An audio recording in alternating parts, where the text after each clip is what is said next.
get it, you know I be on the way. Yeah. You know I be on the way. Man on a mission, I'ma get it, you know I be on the way. Yeah, it's all hard, ain't no fear here. You ain't giving this to all, you steer clear. Never beat, I've been down and I reappear. You got some money on the line, you better put it here. Rolling in and doing that work. Check priorities, I'm doing that first. Checks big and I'm sure that hurts, but it's checkmate, we ain't selling short, know the work. Ain't nowhere to hide, you ain't gotta see me come and keep me on your mind, cause I be on the way. Yeah. You know I be on the way. Man on a mission, I'ma get it, you know I be on the way. Yeah, man we coming for them bags. If they said I couldn't have, get the team. I got a vision for the things you ain't believe. And here's the motto, hard work, this over everything. It's that comeback.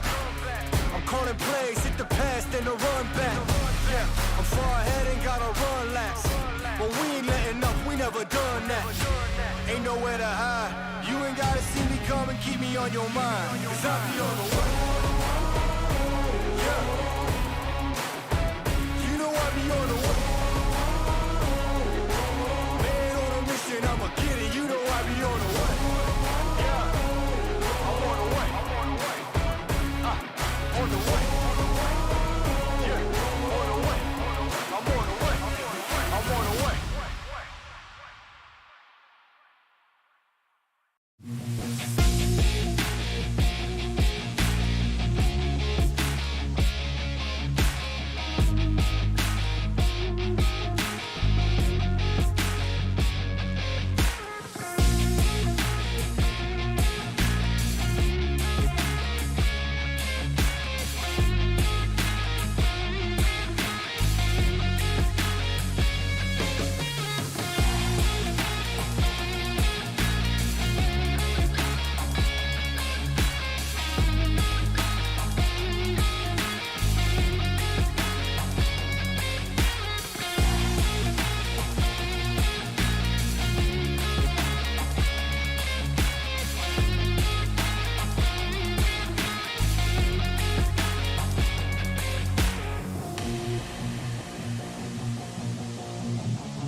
I'ma get it, you know I be on the way. Yeah. You know I be on the way. Man on a mission, I'ma get it, you know I be on the way. Yeah, it's all hard, ain't no fear here. You ain't giving this to all, you steer clear. Never beat, I've been down and I reappear. You got some money on the line, you better put it here. Rolling in and doing that work. Check priorities, I'm doing that first. Check's big and I'm sure that hurts, but it's checkmate, we ain't selling short, know the work. Ain't nowhere to hide, you ain't gotta see me come and keep me on your mind, cause I be on the way. Yeah. You know I be on the way. Man on a mission, I'ma get it, you know I be on the way. Yeah, man we coming for them bags that they said I couldn't have, get the team. I got a vision for the things you ain't believe. And here's the motto, hard work, this over everything. It's that comeback. I'm calling plays, hit the pass, then the run back. Yeah, I'm far ahead and gotta run laps. But we ain't letting up, we never done that. Ain't nowhere to hide. You ain't gotta see me come and keep me on your mind, cause I be on the way. Yeah. You know I be on the way. I'ma get it, you know I be on the way. Yeah, I'm on the way. On the way. Yeah, on the way. I'm on the way. I'm on the way.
Crossing here, has to hit the deck, doesn't go down fully, but there it goes. Oh, send him in through the front, trying to be the tripwire too. They've all got to push him towards the house.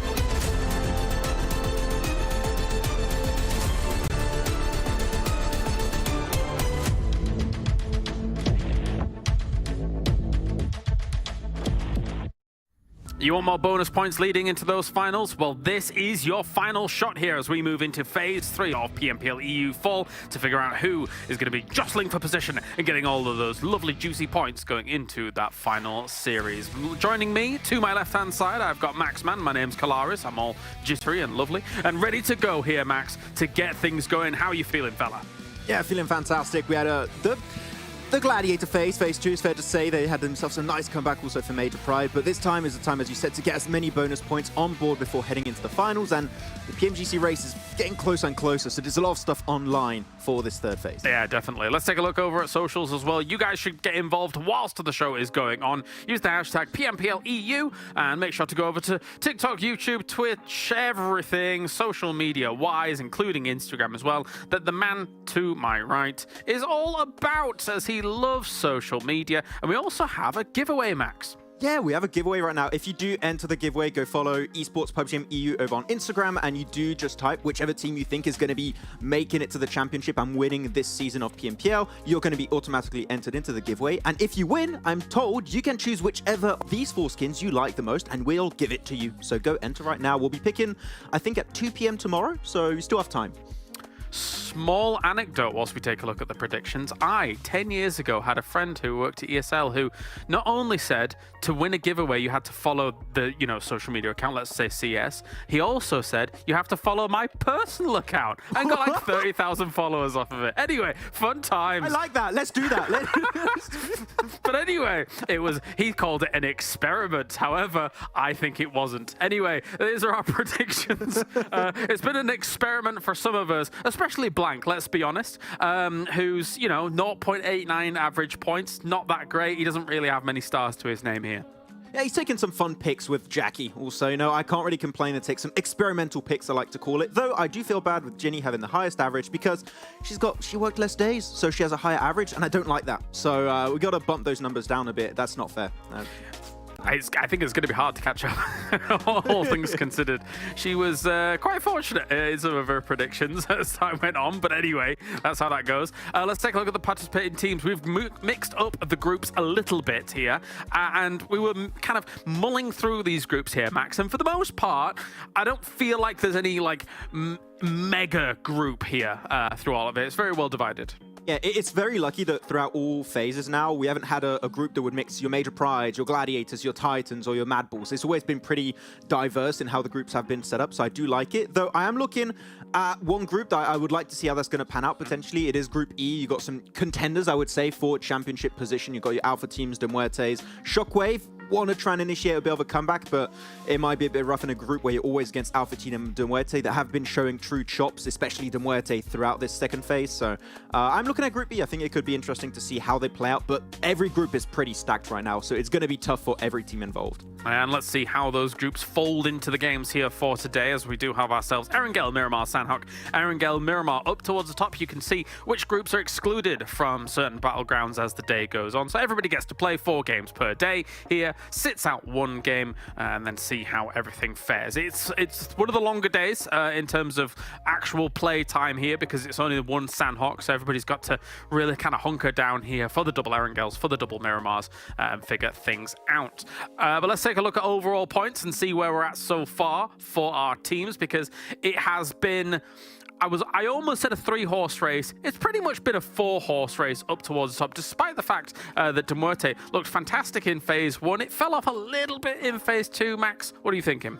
I still think they're in the race, though. Clearly, there's been some improvements. They're looking to go a little bit quick on the rotations in phase 2, I've been able to see, so I am enjoying that a lot more. So, MUERTE, know that can have their big pop-off, especially with Fioria. I think Kalaris, we've seen his pop-off like during phase 2 was really, really impressive. But yeah, for me, it's a 5-horse race currently, and there's going to be lesser points heading into the finals, so it's going to be less of a gap to close for your MUERTEs, for your major prides. Though Titan being up on the podium with 3 chicken dinners against teams that have 11, 7, 6, 5 is really impressive. And that's mostly off the back of their eliminations. And we've mentioned this many times, if they can just bump up those placement points, I believe they currently could be a first place team, but that is one thing they need to still work on. They still have time before the finals, and if they do so, chances are they're going to be completely obliterating teams in the finals, because we saw what Icy could do, we saw what the entirety of the roster could perform, and they have the chops to be first.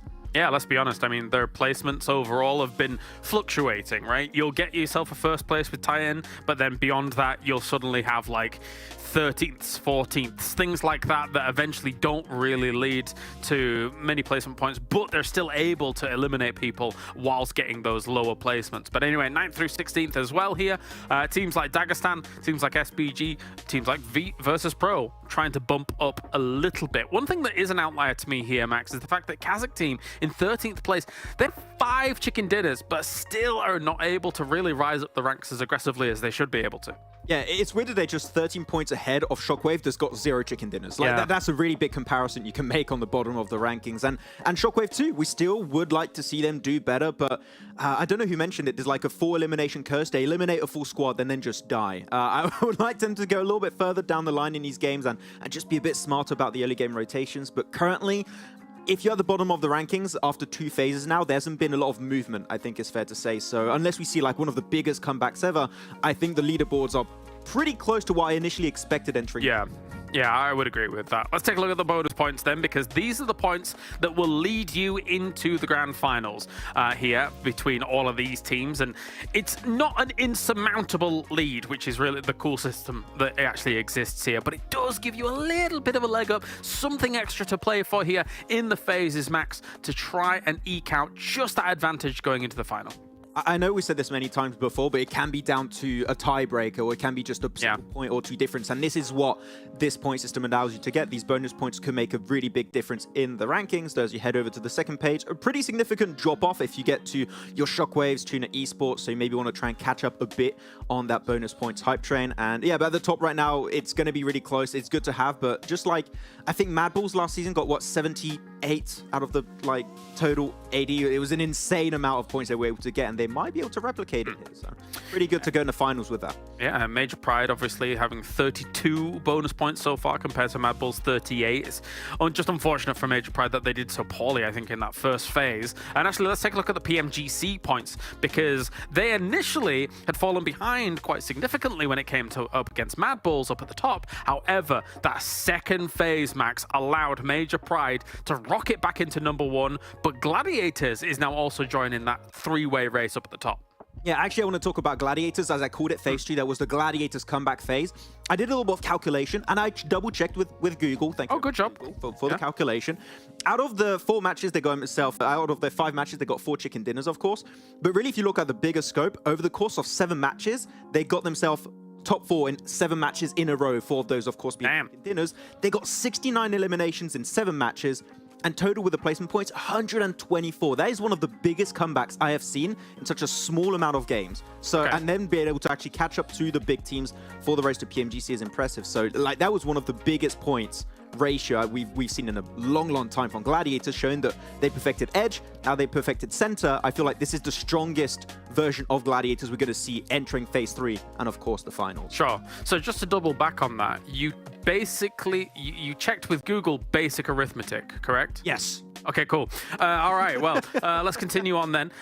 So we have our top 5 plays from phase 2 and how things have gone down so far as well. Because, I mean, we've had a lot to say the least. You were talking about Gladiators already and how, you know, they looked fantastic with that. So let's take a look back here and see who's been able to take those top 5 spots.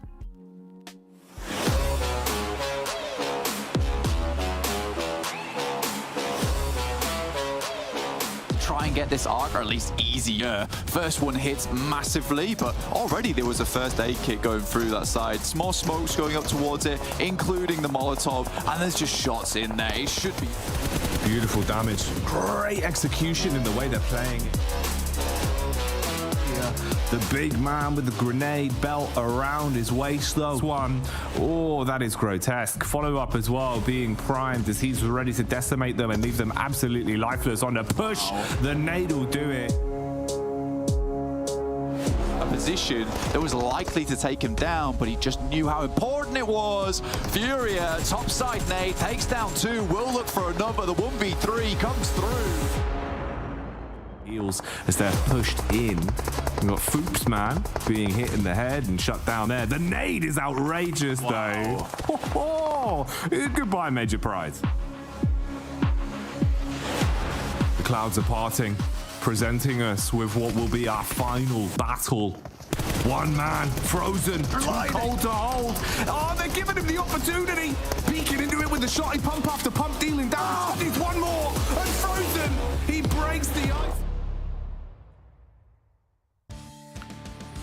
The question is, was that a Frozen God play, or was that VULGAR boys lining up for the DPS? No, I digress. It's to just span out a little bit more, guys. The DPS is really good in that situation. I don't know what to tell you.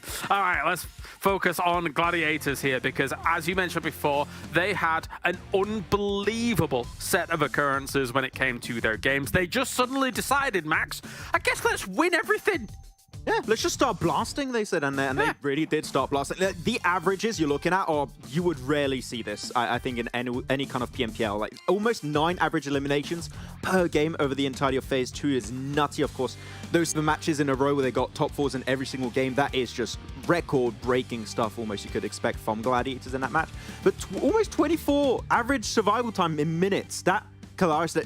to me, it just shows they keep getting into the late game. They perfected playing center now, especially this one Miramar game we're going to be seeing in the replays that was just insane as 3 players, keeping away Titan, keeping away your VIRTUS.PROs, keeping away everyone that was trying to get remotely close, because, as we mentioned already, they adapt the loot from the get-go based on what playstyle they want to adapt later on in the match, depending on where Phase 1, Phase 2 circle tends to go. So they have a game plan, and the execution of that plan is second to none. Yep, very important, able to flex out as well and just be able to put the boot in against some of these teams as time went on. Again, that really was a big momentum boost for them in terms of some of the wins that they got on the previous day, and then they came in here and were able to do as well as they did. Just in terms of individual skill mechanically as well, it'd be hard to hold a candle for any players, really, up against Gladiators. And I think it does help as well, Max, that they have so much, not only like this kind of, let's call it local experience here, but international experience, which probably fills them with a lot of confidence, knowing in their minds that they are some of the best players on the battleground. And of course, Quizzy, right? The addition of a new coach this year. I was waiting to see if that was going to have a big impact on the team, and it really feels like the whole dynamic of how the team functions to its core has shifted drastically, and now they can just play whatever playstyle they want, and is going to be successful, as we can hopefully expect to see. So I'm already looking past the PMPL because it looks like they're just going to be popping off. They're going to qualify in the championship. I want to see how this new playstyle is going to adapt on the bigger international stage, because versus the Turkish teams, they're not going to be easy teams to take down from what we've seen currently in PMPL Turkey of this season. I think it's going to be a very interesting clash, so I really can't wait. No, definitely, definitely. And of course, we could talk ad nauseum about Gladiators, MADBULLS, Major Pride, all these teams. But let's take a look at some of those teams that are trying to rise here through the ranks. Dagestan is definitely one of them. As of course, I think that over time, they've definitely improved themselves in terms of their actual impact on lobby.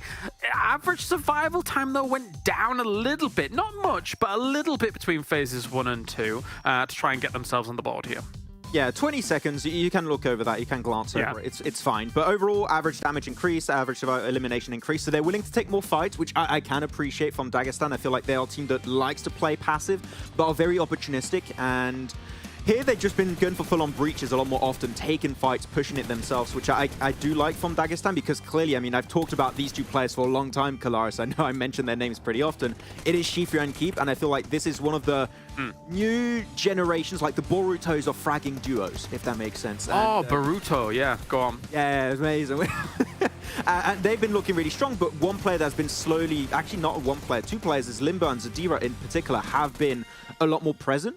Especially Zadira has been looking for these off angles, trying to scout information for the team a lot earlier. He does put himself in danger from time to time, but when he doesn't go down, he gets really valid information, and you get great rotations off the back of that. So I feel like the team is just slowly becoming a lot more solid as a four-man, so I'm just hyped to see if that's going to continue entering this phase. But so far, there's been some slight improvements in the mentality, it seems. And it bears repeating for me, they had what was effectively the most impressive game of the entire season for me. I could not believe the victory that they had as they have to cross the bridge all the way through, like 4, 5, 6 teams, beating every single one of them. They threw 43 smokes that game and got a 25 limb chicken dinner off the back of having the worst spot in the circle to try and play it. So more of that, please. That was absolutely awesome to see from a team like this. I mean, they've still got a ways to go, though. If you make that kind of special moment happen, unfortunately, to stack up against the very top teams in this tournament right now, you need to make that special moment happen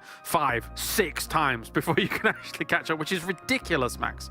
Exactly. The thing is, they showed that they can get themselves these big pop-off games, but it's like the bad games. Can they do like a MADBULLS or Gladiators, where bad game is still like 4 or 5 eliminations? That would be the big improvement we need to see from a Dagestan. All right, well, thank you to Monster for joining us here for PMPL EU Fall, as we are entering this final phase before we get into that final to figure out who is going to be moving on into the EU Championships. For now, though, let's head over to Jackie and Blank, who will make sure we know exactly who is moving into those championships a little later on down the line. Oi, here we are, ready for another week of exciting action. It's me, your boy Jackie, and of course, the homeboy himself, Blank. You ready, mate? Yeah, I'm ready. I'm 100% ready. And look, my cat got me up at 5 a.m. That's how ready I am. I was like, look, man, there's PUBG Mobile going on today. You've got to wake up. You've got to get up. I thought it was a bad dream. No, it was a great dream, because here we are, back again with Jackie and the boys over the desk with some PUBG Mobile, heading into phase 3 just before we hit those finals. I'm very excited for this one. You know, this is the game changer of the week. This is where we decide who's heading in, who's in that top 16.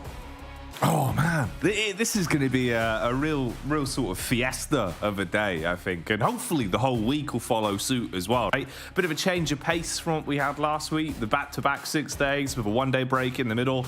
That was high octane. That was incredible.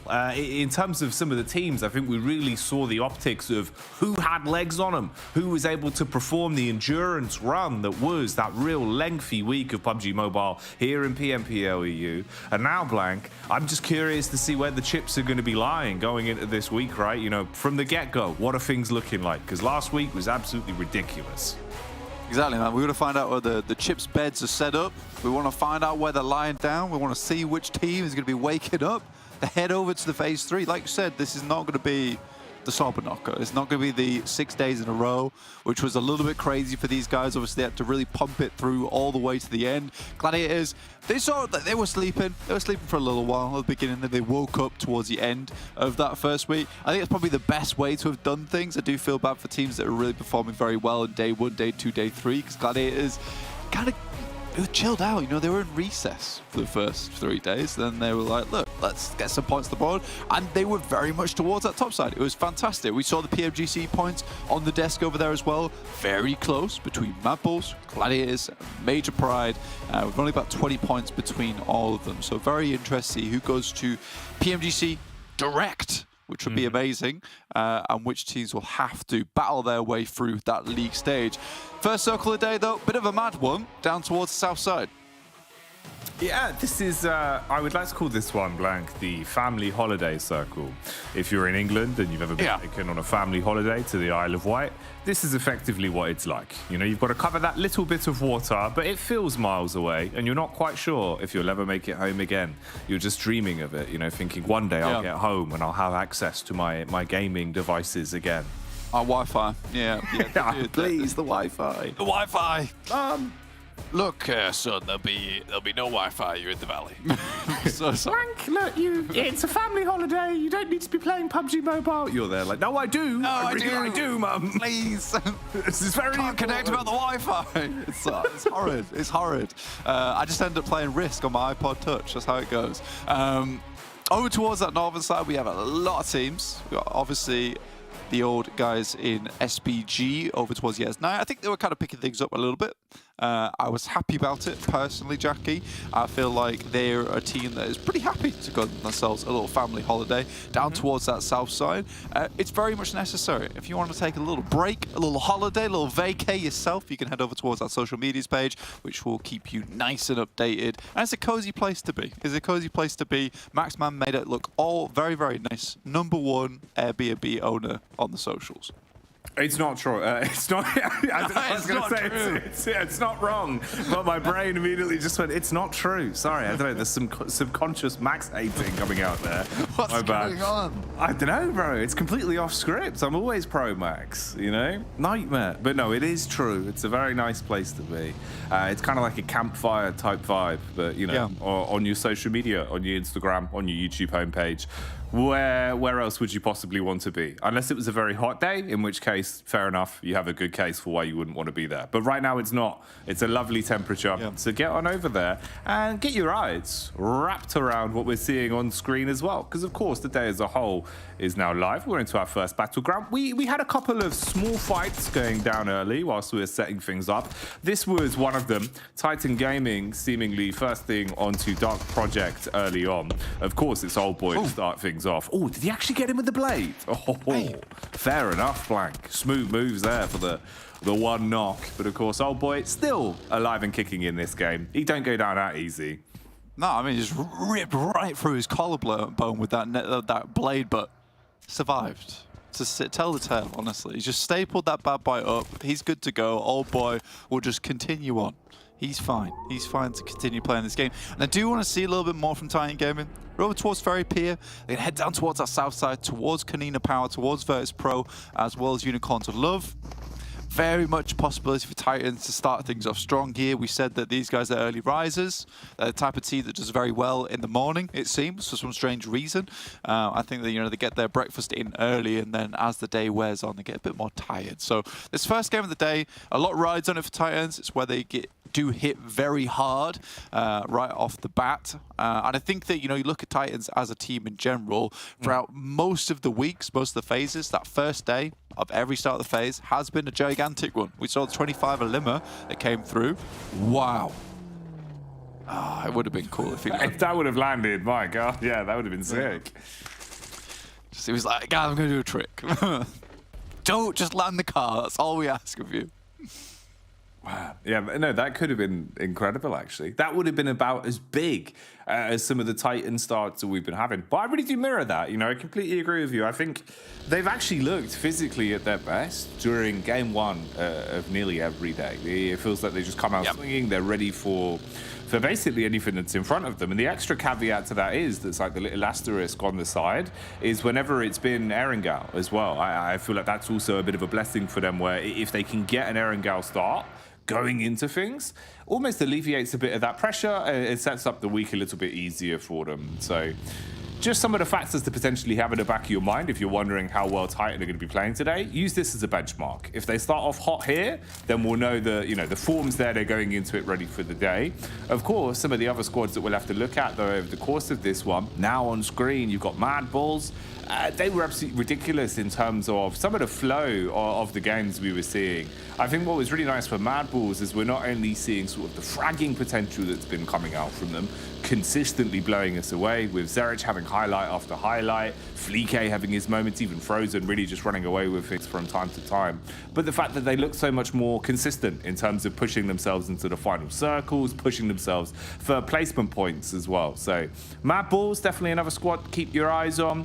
And then finally, of course, Gladiators. I think really, how do we even sum up the week they had that basically culminated in them just carrying physically too many chicken dinners? It was like the meme, how do I hold all these chicken dinners? And he's just dropping them everywhere. Just good. Yeah. No. I mean, they're just in their arms, nestled in the elbows. He's got him underneath his chin, just tucked in against his neck. It's bad. It was bad. I mean, they were very greasy after that, but they did get away with a fair few chicken dinners, and that's fine. That's okay. That's what you want to see. They've had a bath. They've come into this week in phase 3. They look very squeaky clean. I mean, Quizzy was actually doing a great interview with Kalaris and Maxman, talking about how it felt like they were, the way he was describing it felt like he was almost styling on the lobby a little bit, because whilst everyone's trying really hard, Quizzy's like, yeah, we're just experimenting in week 1, and then we just had a little bit of experiment in week 2. Then we figured out the formula on those last 2 days, and then we won everything. So I did feel slightly bad for some of the other teams. The Gladiators have just been ramping. They've been scaling, apparently. And this is now the scary week, because this is realistically the week where their experiment's done. Phase 1, play center. Phase 2, how do we play edge? Now this is the one where they bring it all together, start playing that edge. They play center when they can. This is probably going to be an edge game, considering they're coming down from North George, down towards the south side of the map. It's going to be interesting. I'm really excited to see what Gladiators can do. No, I think it should be fairly exciting just to see sort of what kind of form they're working with. And if they're pulling any punches going into the start of the day, or if they're just going to carry on with the great form that, they were very confident in when they were talking about, basically saying like, yeah, look, it's just kind of clicked. We've realized we need to win these games. We're now winning these games. Sometimes I think maybe that's as easy as a change as it needs to be, outside of the adjustments they've actually made to make things a little bit easier for themselves in terms of the circle. Just being able to hit their shots blank, play a bit more confidently. Yeah. Some of the times we've looked at a few of these games, it's really come down to fine margins. The devil's definitely been in the details this season for an awful lot of our squads, where you're inches away from really getting yourself a chicken dinner that could be the difference of thrusting you further up the standings. And it just kind of falls through the fingertips based on little misplays, little moments. We saw some even in the weekly highlights where, teams just not quite being able to make the right decision making in terms of the spacing on a few of the trades. Little bits of scrapping going on here though, just a smidge, more of a breakfast size portion to get you ready. Yeah, nothing too big. We don't want to put you off the rest of your day. We don't want to get you back into bed. We just want to give you a little bit of a taster right at the start here. Keep you hooked on PUBG mobile action coming right at you. We do have some teams that are scarily on the edge of things at the moment. You've got SPG towards that northeast side, still in MUERTE, attempting to make their way down. Unicorns are love. Macvins just can't hit a single shot, sadly. We also have Gladiators over towards that northwest side. They've got to push their way through MADBULLS. Not an easy engagement there. Shifu, though, great shots over towards Rollkiss. There's definitely a dude we highlighted in spring, and we can highlight again here now in the fall split. Really, really strong player there on Dagestan. I hope he finds himself onto maybe a bit of a bigger name team in the future, but right now he's doing wonderful things here on Dagestan. I like Dagestan as well. I think the more we've seen from them, especially over this week, it's kind of given us a bit of a better taste of the flavor that they're bringing into a lot of these games. And it's been quite nice. You know, it's been an enjoyable flavor, a nice aroma to it, good aftertaste, great umami on it. So hopefully we get even more from them. It has been fun to watch Dagestan. At the minute though, the Nameless normally get drips and drabs of them on screen with some of the games that we've seen from them in recent history. Here it seems like they're sandwiched between an SBG top loaf and NEXUS on the backside as they're starting to clean on up. Nice damage distributed between the two squads, and it's an uncomfortable position to be fighting from. You're basically in the gulch. They're eating the damage from either side and have perished because of it, now leaving NEXUS and SBG to try and clean up on this one. Obviously, SBG, blue towards their backs, kind of isolates them in terms of where you can go with the rotation. So you've probably got to fight your way further forward across what looks like a big death zone in controlling the bridge. And NEXUS are just kind of penning you in. You've got the flank with EXO as well. This is uncomfortable. It's a pretty wild flank from EXO as well. I'm not sure exactly what he's going to do to get out from this situation, right? You know, getting here is fine. Getting a couple of knocks, getting a couple of eliminations, that's also acceptable. But, you know, the exfil, that's the difficult part, right?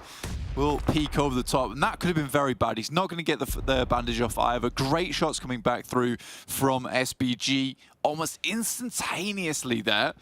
MADBULLS taking down players from the Gladiators as they try and get across that bridge there. Never was going to be easy. They potentially could have actually just sent across the cliff edge over towards the water. Tixie's down now as well. It's all going topsy-turvy. For the two teams I mentioned earlier as well as SBG and Gladiators, it's always going to be really rough for both these sides. North Georgian and Yasnaya crossing down towards here when practically all teams confirmed onto the South Island first. Yeah, it's not easy. Man, this is horrific. Both of these teams basically running the gauntlet here with a picture-in-picture. It does sort of set the scene that we are dealing with. You need to get across this bridge. You have to try and stay alive, but more importantly, it's about doing it cleanly. And it's not going to be easy for either of these four squads that are duking it out right now. You can see SBG across the board taking so much chip damage and being forced to use an awful lot of their opening utility. Nade after nade. At least that one connects quite nicely as Narvalo will be able to get the knock off onto Doran. And Octavian, his life becomes a bit harder, trying to play tucked in round the back, the zone, nipping at the heels of SBG though, and one man's gone for good. You've got a cheeky peek from Kapahala. It's just hard to line it up with the angle, trying to go for this little side face. If he can hit them from the off angle, it could save his teammates bacon. Meanwhile, Gladiators go down to MADBULLS as they lose out on the clash for the bridge on their side, whilst this one with NEXUS keeps on going.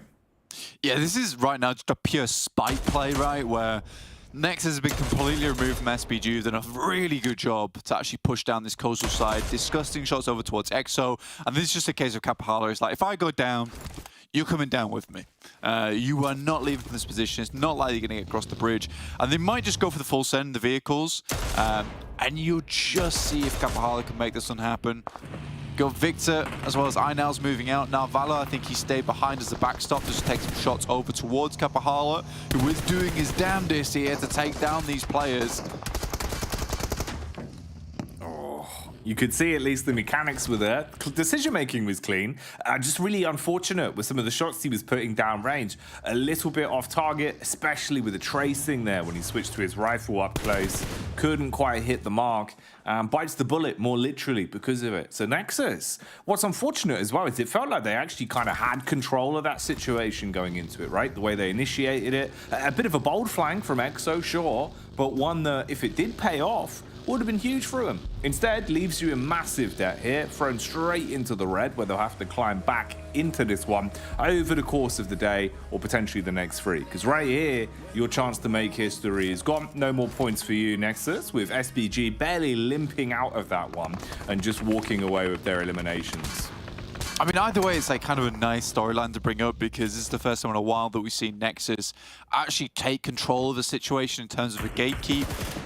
Usually they would be one of the last teams to get in towards the circle, so it's nice to see them up front, you know, starting off that gatekeep over towards the eastern bridge. For EXO, it was kind of a crazy push. I think it could have been more forgiven if it was earlier in the game and he was not pushing out into the blue because there's a real timer on that play. Considering how far he went into the blue, not much knowledge on the amount of teams that are behind SBG2, so difficult play to make. Wasn't too sure about it. Didn't work out, but you respect the methods there. For NEXUS, going through PERMITTA Esports with barely any HP on board, I think they know that there's a team waiting for them as well here, Jackie. Oh, mate. Okay, well, here's the engagement then. Straight onto SBG, bullet after bullet, they get buckled. You sprung the trap effectively, walking into the PERMITTA woods, and they don't like visitors. They do not take kindly to them as they hatchet their way through. Most of the players leaving it down to just Victor, who seems to be trying to get away swiftly. Hops in a vehicle, drives up, gets a little bit of cover to play with, puts bullets down range, connects with one, and that's more than enough to at least fragment PERMITTA. Ooh, bites again and shuts down another man. Now he's actually got a little bit of time to heal at least. Zone's obviously going to be coming in as well, so it is getting a bit more uncomfortable now. Large distance to cover, so focuses on himself rather than the current fight that he's thrown in. Doesn't tunnel vision and gets away with it. So Victor potentially just looking for the long game on this one. See how far he can keep his nose clean and see what he can squeeze out of it. But you're surrounded. You can see him basically trying to figure out some kind of path where there isn't a full squad lining wait. Where? Where to go? Where to go now? Please, Navallo, give me the info. I think either way, it's a respectful play just to send in. You try and take down as many players from PERMITTA as possible. Already got 5 elims on side, and he should be up to a little bit more now with 7 total. So one more would be 8 eliminations. You get to maybe top 8. I think that's a very reasonable result there for SBG, considering where they were in Yasnaya. It's not an easy push down towards this location. Looking at the circle itself, we do have a little bit of airstrips still in down towards the south side, but the majority of the focus will be over towards these pretty key compounds where Titans are currently playing, holding out on the eastern edge. Obviously, they don't have access to that higher ground over towards their western side.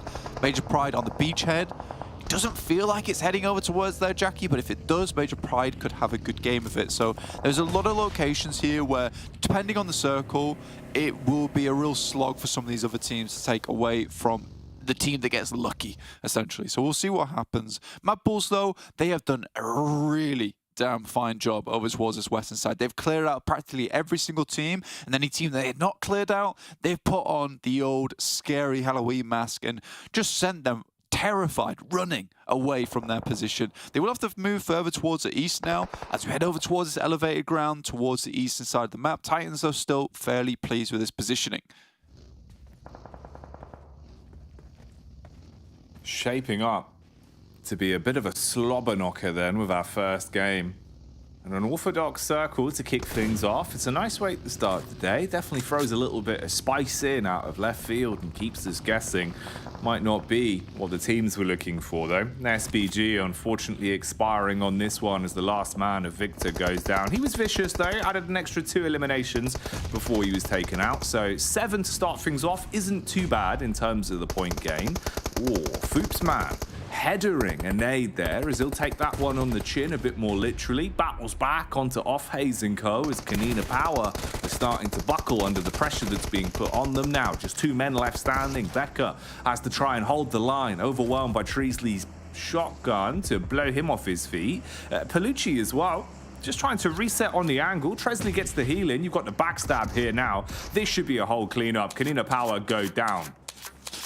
I wasn't sure what Pylaus was going for there. Literally just skates his way down on the Heelys after he gets out of the vehicle. Not great, but definitely was a fantastic little distraction play. And well played to VULGAR. You know, they're taking more fights here, Jackie. I like that. 10 eliminations so far for this team is a huge result for these lads that have been pretty much known to be sort of this quiet squad. Doesn't really do too much. Feels like they've trying to switch up the game a little bit here, trying to tell people that they are not to be messed around with. They will not be peeking in the same line versus the shotgun. MADBULLS do go up to try and peek their way. Fleek stops off early, but Tulika already up front and personal. There's a nade and it has to be good, but there's a vehicle coming from the backside here, Jackie. Oh, these have got to be right on the money. Perfectly placed to blow up Fleek, but the response from Zerridge, pretty damn clean for the first. Won't matter though, as he's come unstuck in the 1v1 versus Tresley. Even them, trades for Tulika as he licks them up. and shuts them down. VULGAR boys got a bit too big for their boots there, so they get the boot a bit more literally here. And now things reset. Still a good way from the start of the day, showing us they can flex their muscles in these sort of moments. Foopsman and co getting the blood pumping early, but we whittle it down. We start to look at how things are now standing in terms of our remaining squads, and a few names that you wouldn't commonly see, making it a little bit further into our first game of the day here. We had VULGAR boys now removed, but of course you've still got a few of the others. TUNA lurking in the background there. KASIK team as well, starting to find form again as they're back in towards our finishing circles on this one. Titan, they've had a hell of a day of it, and it seems like all of us have predicted them to take this one, though. No surprises there. They're bangers on their first game of the day, and they've already been hitting some hefty shots. So it's good to see we're all on the same page. Let's see if they can deliver, though. Yeah, a necessary prediction, obviously. It's the only way to go. MADBULLS, great to see that as well. I think you said that they gave them the boot, and they certainly did. They've got the boot print laying on the face now for VULGAR. Sad to see, but this is something that MADBULLS is so excellent at doing, which is just sending in and then going for that full commit, and then often succeeding off the back of it. And I think it really does take a player like TULA, who is just no mercy, no surrender in those situations. He gets out the vehicle, he's fighting, he's going to go for it. FleekK, though, finds Old Boy. It's your boy once again, getting taken down. Should be able to be picked back up again. We'll see what happens. Robs is sending over, has the smoke in hand. We'll lay that one down, should give them covering fire. Major Pride also potentially a threat on this northern edge. So yeah, we've got the big names in the circle right now. Titans, Major Pride, MADBULLS, FleekK still hitting some heavy hitters. Zero will send him backwards, and that is a saving grace there for Titans, not even from their team. Gives them a few more seconds to breathe, have a head count, reset the situation, and get all their players back on their feet, with Titan now back at 4 alive and standing. MADBULLS and KASIK team both suffering 1 casualty apiece, so with only 3 members of the party in position. Utility is there for a few of our players as we skim our way through, having a quick head count of what people are working with. A few smokes thrown down here for Icy, though, to shroud his position, giving him a break to try and get away into the other compound and flank round the back to link up with Havlik. Effect was aware of the situation, spams in, couple of tags on the smoke cross, but not enough to stop Icy. So Titan can at least regroup and play off the back of the 2 duos they're now running, with Major Pride just controlling the hedge line here, playing inside of the woods and holding on this, seeing if they can get contact against Titan.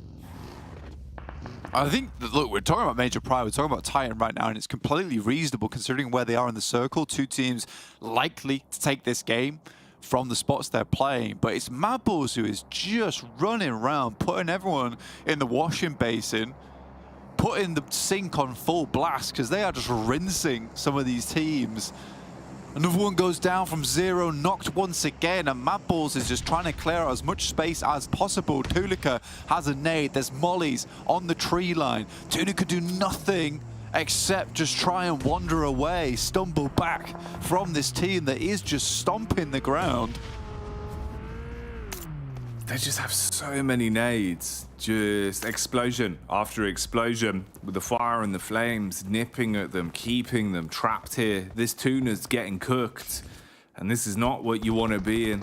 It's not the prime environment for a fish like this. They eat another nade as well as FleekK will throw in that one, supported by the backstab of KASIK team, as finally TUNA start to go down. But MADBULLS now aware that they're not the only ones with eyes on this angle. If you overpeak this, you're going to expose yourself to so many positions. And TULA, not too cautious about it, actually does expose himself. At least Zerich is in position, always good for the trades. So this is turning into a real scrap now towards the backhand side, with 3 of our squads duking it out, and of course just Major Pride and Titans still trying to weave their way around to get a better placement in the zone. Yeah, it certainly feels like MADBULLS sort of playing a different game to both Titans and Major Pride, like you say. Titans and Major Pride just like samurai duel, just slowly walking around one another. You've got the scrappy punk in MADBULLS who's just going in, doing as much damage as possible to any kind of team that they can find. And they really do have to create space for themselves. They're playing as a 3. They need to assert dominance, make sure these teams know they have to fear them. Right now, TUNA is in a horrible spot, stuck inside this ditch. I think MADBULLS realizes it's dangerous to peek them because they might get shot at by a KASIK team, but they have to hold them in this spot. Titans getting close now, Jackie, though. Robs, with 2 nades remaining, would like to find some value off the back of this. Throws out the first one. Starts to reposition, looking for a better angle to play in, and this could be a hell of a cut angle here. Look at Fleek's position. He's hearing all of this from the audio cues. First smoke thrown in close so he can fall further back. Wants to play with his squad rather than seeing if he can kind of peek the angle, try and find a bit of a tripwire play. Ooh, on the POV of TUNA though, Zero going straight to hero mode. Gets the flick shot off, good read onto the situation, kills the player inside of the vehicle, at least knocking him, so it puts more pressure on KASIK team to go for the revive. Zerich meanwhile spotting, clear line of sight back down onto Titan, but they take the initiative with it. Old boy hits the first and breaks the horns from the bull, instigating a fight that seems to be going their way. Robs the robber, going in to try and snatch anything he can get from this one as well. MADBULLS crumbling here, Blank. Yeah, now for Titans, they have to go very, very quickly into this one. Zero already finds effect as Major Pride tries to make their way in, and Titans is just assaulting everyone on every single front here. They knew at some point they have to push over towards this ridge side, which is why they tried to take control of it very, very early on. It's a smart move, and Titans up to 7 eliminations. They could easily take themselves all the way up to 14 by the end of this game. Very much possible if they get every single elimination from TUNA as well as Major Pride. And Major Pride's in such a sticky spot. They realistically only need Icy, who's over towards the eastern side, to hold them. He has to be careful not to get knocked, but a little bit of chip damage as they're getting pushed in by the blue. He can do that. Very acceptable. I think what's nice as well is how we've seen Titan actually playing a slower, smarter game here of PUBG Mobile. The longer this one's gone on, right? They saw their classic opportunity to sort of, hunt and look for the bloodlust in the opening moments of the game. Padded out their stats with a few eliminations, look good for the roaming, but now it's smart, it's strategic. But this is Major Pride's classics maneuver as they go for the fast instigation into the vehicles, driving down on Icy, peeking out as they trade 1-for-1 on the initial engagement. But you're in a rough spot, fighting downrange. Rob's at least with a hefty tag, he can't re-instigate, so they get an opportunity to heal. You've got a flank from Old Boy as well coming in with a nade. First dink onto Naomi makes it look awkward. Havlik has to deal with a whole squad on his own as well, Blank. This is all going south for Titan. It's not good whatsoever. Rob's down as well, most likely going to be flushed here. Havlik will find at least one, but that's not necessarily enough. And now it's just Old Boy. Last left alive, and Major Pride with a massive smoke train into a beautiful rotate in the vehicles. May have just clinched themselves a chicken dinner. How has it started to unravel like this? Major Pride. And they just go for that quick, speedy instigation that they thrive in. They overwhelm Titan. There was no opportunity to respond. Fragmented down the middle and having to divide their attention between 2 teams did not work for them. And now Major Pride, are they going to be in control of the game? Or will there be an upset today to start us off? Can TUNA make a splash? And will they be the big fish, somehow holding a chicken dinner in that lips of theirs? Again, we're the same thing. The TUNA has got a taste for the Pride. It's looking to take them down. They're downhill as well, Jackie. They have to push all the way up towards this top side. This is a beautiful rock to play on for Zero, who's been historically really strong for the team. Noshi, no elimination, so feeling a little bit colder here, but Abito, he's realistically been fairly strong as well on that side. Naomi has to back off, and Noshi will finish him. Abito just running forward with the UMP. 2 versus 2 now. 2 versus TUNA. It seems effect, armed and ready to rumble. Goes for the peek in, but Abito will beat him. 1-for-1 trade. This is going to be tight. Zero holding strong though, and TUNA, they will be able to claim it. An unexpected victor to take our first chicken dinner. But TUNA, deservedly, playing the numbers game on that one, Blank. They were smart. Found opportunities to peek in the back line, bob and weave, and actually go on to take the whole damn thing. Yeah, really well played from TUNA. Very difficult game for them to grab, and it's so funny because the way we were looking at Jackie is like, there's Major Prime, there's MADBULLS, there's Titans. One of these teams is going to win. No, it's TUNA. Very good at playing the underdog squad is this team. Again, I think there's a lot to talk about here. The Desk going to have a field day with it, but MADBULLS with their quick rotates, the amount of area they cleared out, Major Pride taking that win versus Titan Gaming, it's all so crazy, Jackie. But again, we won't talk about it too much. We'll hand this back over to Claris and Max because we're nice like that. Swimming upstream, you might think, oh, we're vulnerable, we're small tuna, but then all of a sudden, actually that's salmon, never mind. We have got ourselves a victory here for them as Tuna is able to do it against some of the huge bears in this lobby, just batting them away left. It's another salmon thing again. Never mind, we've got ourselves a victory for them here. Max, they were able to do it very well considering you've got your Major Pride, you've got Titan in this kind of late game scenario, but Tuna held down strong. Yeah, in a game where you're like most of the top teams still remaining are your MADBULLS, your Titans, your Major Prides, it is really a strong show up from them. And it's fair to say TUNA played the very slow game. They were just waiting for fights to happen around them, and they were playing very opportunistic. Every time a fight would break out, for example, Titan fighting MADBULLS, they were pushing the circle a little bit deeper, start to get clearance on some of those strong positions, and then get eliminations off the back of that. So I do like how TUNA were executing this game. 18 points to kick off third phase. That is a really good start for them to get. Yeah. I hope we can see more of that in particular, but also not only that, I think that you mentioned in particular, Kalas, Major Pride they punished Titan's game plan pretty much in the late game really efficiently. No, absolutely. I mean, if you identify that they're in a 1-3 split like that, like absolutely rock up to Icy and absolutely shut him down. Icy did actually very well for himself considering he got one knock off the back of that, but still, yeah, not enough to be able to hold down that situation. And all things considered there, as you have Titan in what was effectively a great spot for them during all of that. MADBULLS couldn't play the south side because of that valley, so Titan has a great opportunity to launch themselves into that position. It's still not enough to be able to circumnavigate the power of all these other teams kind of moving around on that west side, which I thought we were going to eliminate one another, but not to be the case entirely here, Max. Yeah, even though it was not MADBULLS chicken dinner, I'm very impressed with how they played it. They kept Gladiators on the western bridge. They cleared Dark Project so they would have full clearance on the western edge. Then rotate because of, as you said, it's hard for them to rotate through the valleys. Clear Vulgar Boys.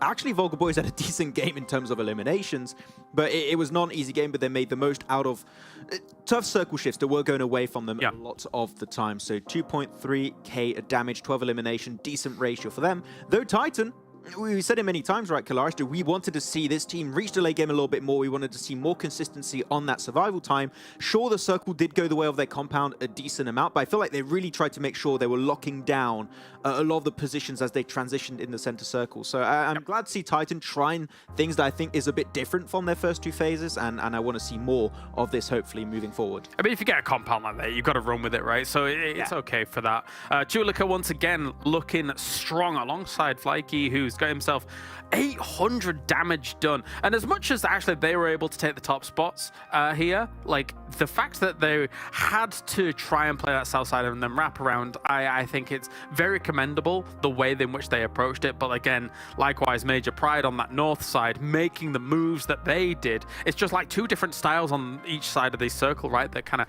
really pop off and shine. This is the reason why MADBULLS are so high on the rankings. I mean, currently first place when it comes to the bonus points and overall rankings is because this is a game where you would expect a team like MADBULLS in this position to die. I think that everyone here would expect them to not make it as far as they actually did, but they are so smart at understanding how the lobby plays, at finding the best case scenario even though you are in a bad situation, and they make the most out of it. They pick up a few eliminations. Sure, they don't get the podium finish, but that is okay because they racked up so many eliminations along the way that they make it still a good performance despite not being able to get that win. And as you said, IC still able to get himself that one knock, able to buy some extra time, but they really just fell down onto Titan and then just lost all the players. Though I was a bit surprised that at this moment, TUNA didn't try and spread out multiple angles. I thought because of that they might lose, but I think Naomi got a little bit too greedy there and did make himself vulnerable. Yeah, their position in the end was just too strong. As much as, yes, I think actually fanning out is a good idea to try and get yourself off angles and stuff like that. Yeah, I mean, the proof's in the pudding. They got themselves the win, right? So it's okay, it's okay. And as you say, maybe Major Pride, slight overstep off the mark there as things do go on. One team, though, that I was particularly impressed by, and I think you were as well, Max, VULGAR Boys. We're seeing the status quo shaken up a little bit in this first game. TUNA wins, and VULGAR Boys is blasting on the east side. Yeah, they did the rotation. We did the same 2 days ago. We did the exact same rotation in our game, and well, they got more eliminations than well, me at least. You know, I'm not a big fragger, but I'm there sometimes just to assist the boys. And Pilads in particular able to get himself 3 eliminations along the side of Dakimi. And FUBGM has been a little bit more silent recently. Dakimi has been like a real standout player, which I love to see, but never.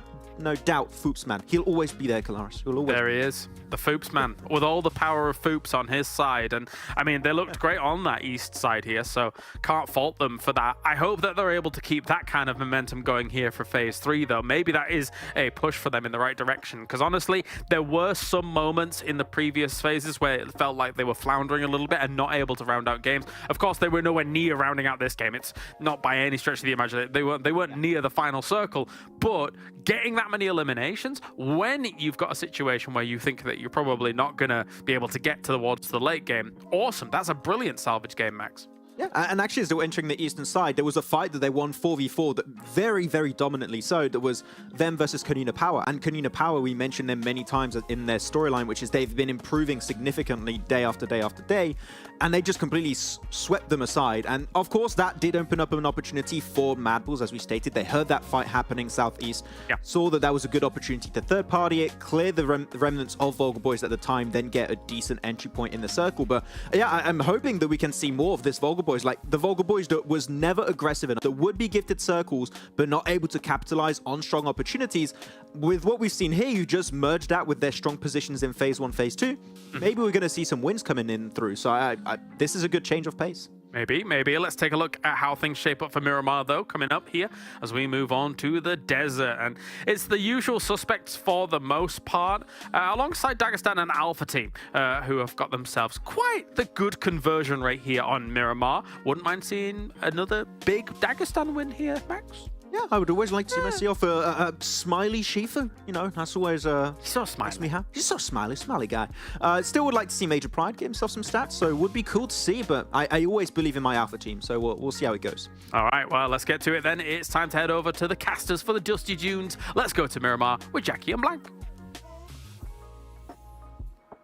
Off we go to a nice dusty desert location, Blank. This is a nice one. You booked this. You told me you're going to take me on a nice holiday. I was like, cool, that sounds lovely. You didn't tell me what sort of clothes to bring, Blank, so I haven't brought any. Are we going to survive this trip? Probably not. You know, what it looks like, you're wearing, you know, a black t-shirt. That's not going to be good for the heat. You're going to absorb everything there. But off the dusty dunes, as Clara said it, you're going to give us the old dusty tunes as well, which I'm happy to see. Happy to get into Miramar right now and watch how this one does unfold, because I think Miramar is always a very, very fun map for us. We get a lot of interesting finishes here. We have some teams that are absolutely fantastic on this map overall. MADBULLS being one of them. Chef's kiss. Also, Gladiators starting to bring things up to speed on this map as well. They didn't have the best of times on Erangel, getting held out by MADBULLS, who just seem to be really on it today already, just looking at Erangel. VULGAR Boys, though, as Des was saying, we highlighted them on the cast. We said, wow, that's nice to see. They're fighting people. They're not just, you know, sticking their head in the sand, which is not what you want to do in Miramar, even though there is a lot of it. They are trying to go for some engagements, and they got quite a few eliminations off the back of it. So, yeah, great to see. But again, we are starting to see those same teams every single time towards the end circles. MADBULLS, Major Pride, Titans, Gladiators, every time. And if this keeps up, we are starting to see some of these teams break away from the major pack and head themselves towards that finals finish. And it's your last few opportunities, really, to actually cram some of those points in. Get yourself far enough up the standings, because, of course, as we've seen, it's been so competitive. It's been so closely grouped, where the difference of a few points, a few chicken dinners here or there, even one at times, can be enough to cause a real shift in the top 3. So any sort of movement outside of that is what you're going to be looking for. So maximizing points is always going to be the name of the game. To support yourself, give yourself enough of a buffer towards the end of the season. Starting to see how things shape up, though, in terms of the zone, so we will have our drops coming in. Over towards the western side, El Pozzo, Open, Dark Projects there, Montenuevo with MUERTE, seeing them for the start of the day here. Again, we love MUERTE, big fan of this team. Haven't really been able to put up a lot of points as of recently. Still doing fairly well in the overall standings though. Just a case of some of these end games for them are a little bit wishy-washy, with MADBULLS taking a bit more risk to get into strong positions than having the firepower to back that up. MUERTE sometimes, you know, not being fully coordinated like we do see MADBULLS in those situations. So I think those teams that can really draw like a good comparison between them and their play style, it just feels like MADBULLS is the slightly upgraded version, right? They've evolved. They've got to the level where they can get that bit of extra action in there towards those end games. I think MUERTE can learn a lot from that team. It's a great team for them to study, considering they do have similar play styles. But I would like to see a bit more from MUERTE, because they are a strong team. They've shown us some really cool things. Gladiators, though, on our screens. Let's see where they're heading. Currently up towards La Cabrera. The Nameless all around them at the moment, so really heavily invading their drop spot. Yeah, it's kind of funny how they sort of matched one another, you know, because you've got the 4 sort of solos mirrored by 4 solos there almost in terms of the setup. It looked quite nice, very pattern-esque as we went to the mini-map, but probably not going to be as nice for you if you're trying to do a bit of looting. You got to deal with everyone around you the entire time. So a bit of a rotation, slightly further out for Tixi, give himself some breathing room to get some loot in.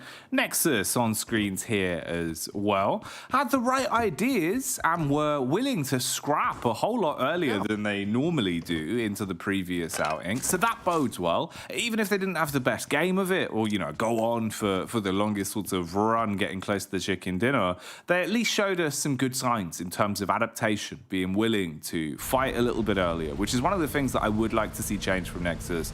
I think the plays have been smart and they've gotten very comfortable, you know, late creeping their way in, playing the edge for as long as possible, playing the zone for as long as possible.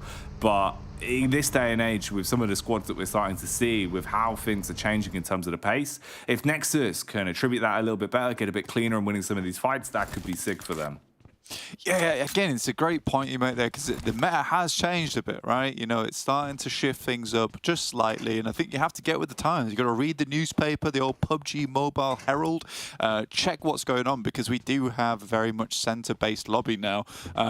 It's interesting, though, because the way that a lot of teams are playing this is that they'll creep towards that edge side, and then they'll try and take space. And aggressive pushes tend to be the big things we're starting to see a lot more of, with MADBULLS leading the charge on that side of things with these aggressive pushes that they're often able to pull off. But Major Pride going for them, Titans are going for them, Gladiators even.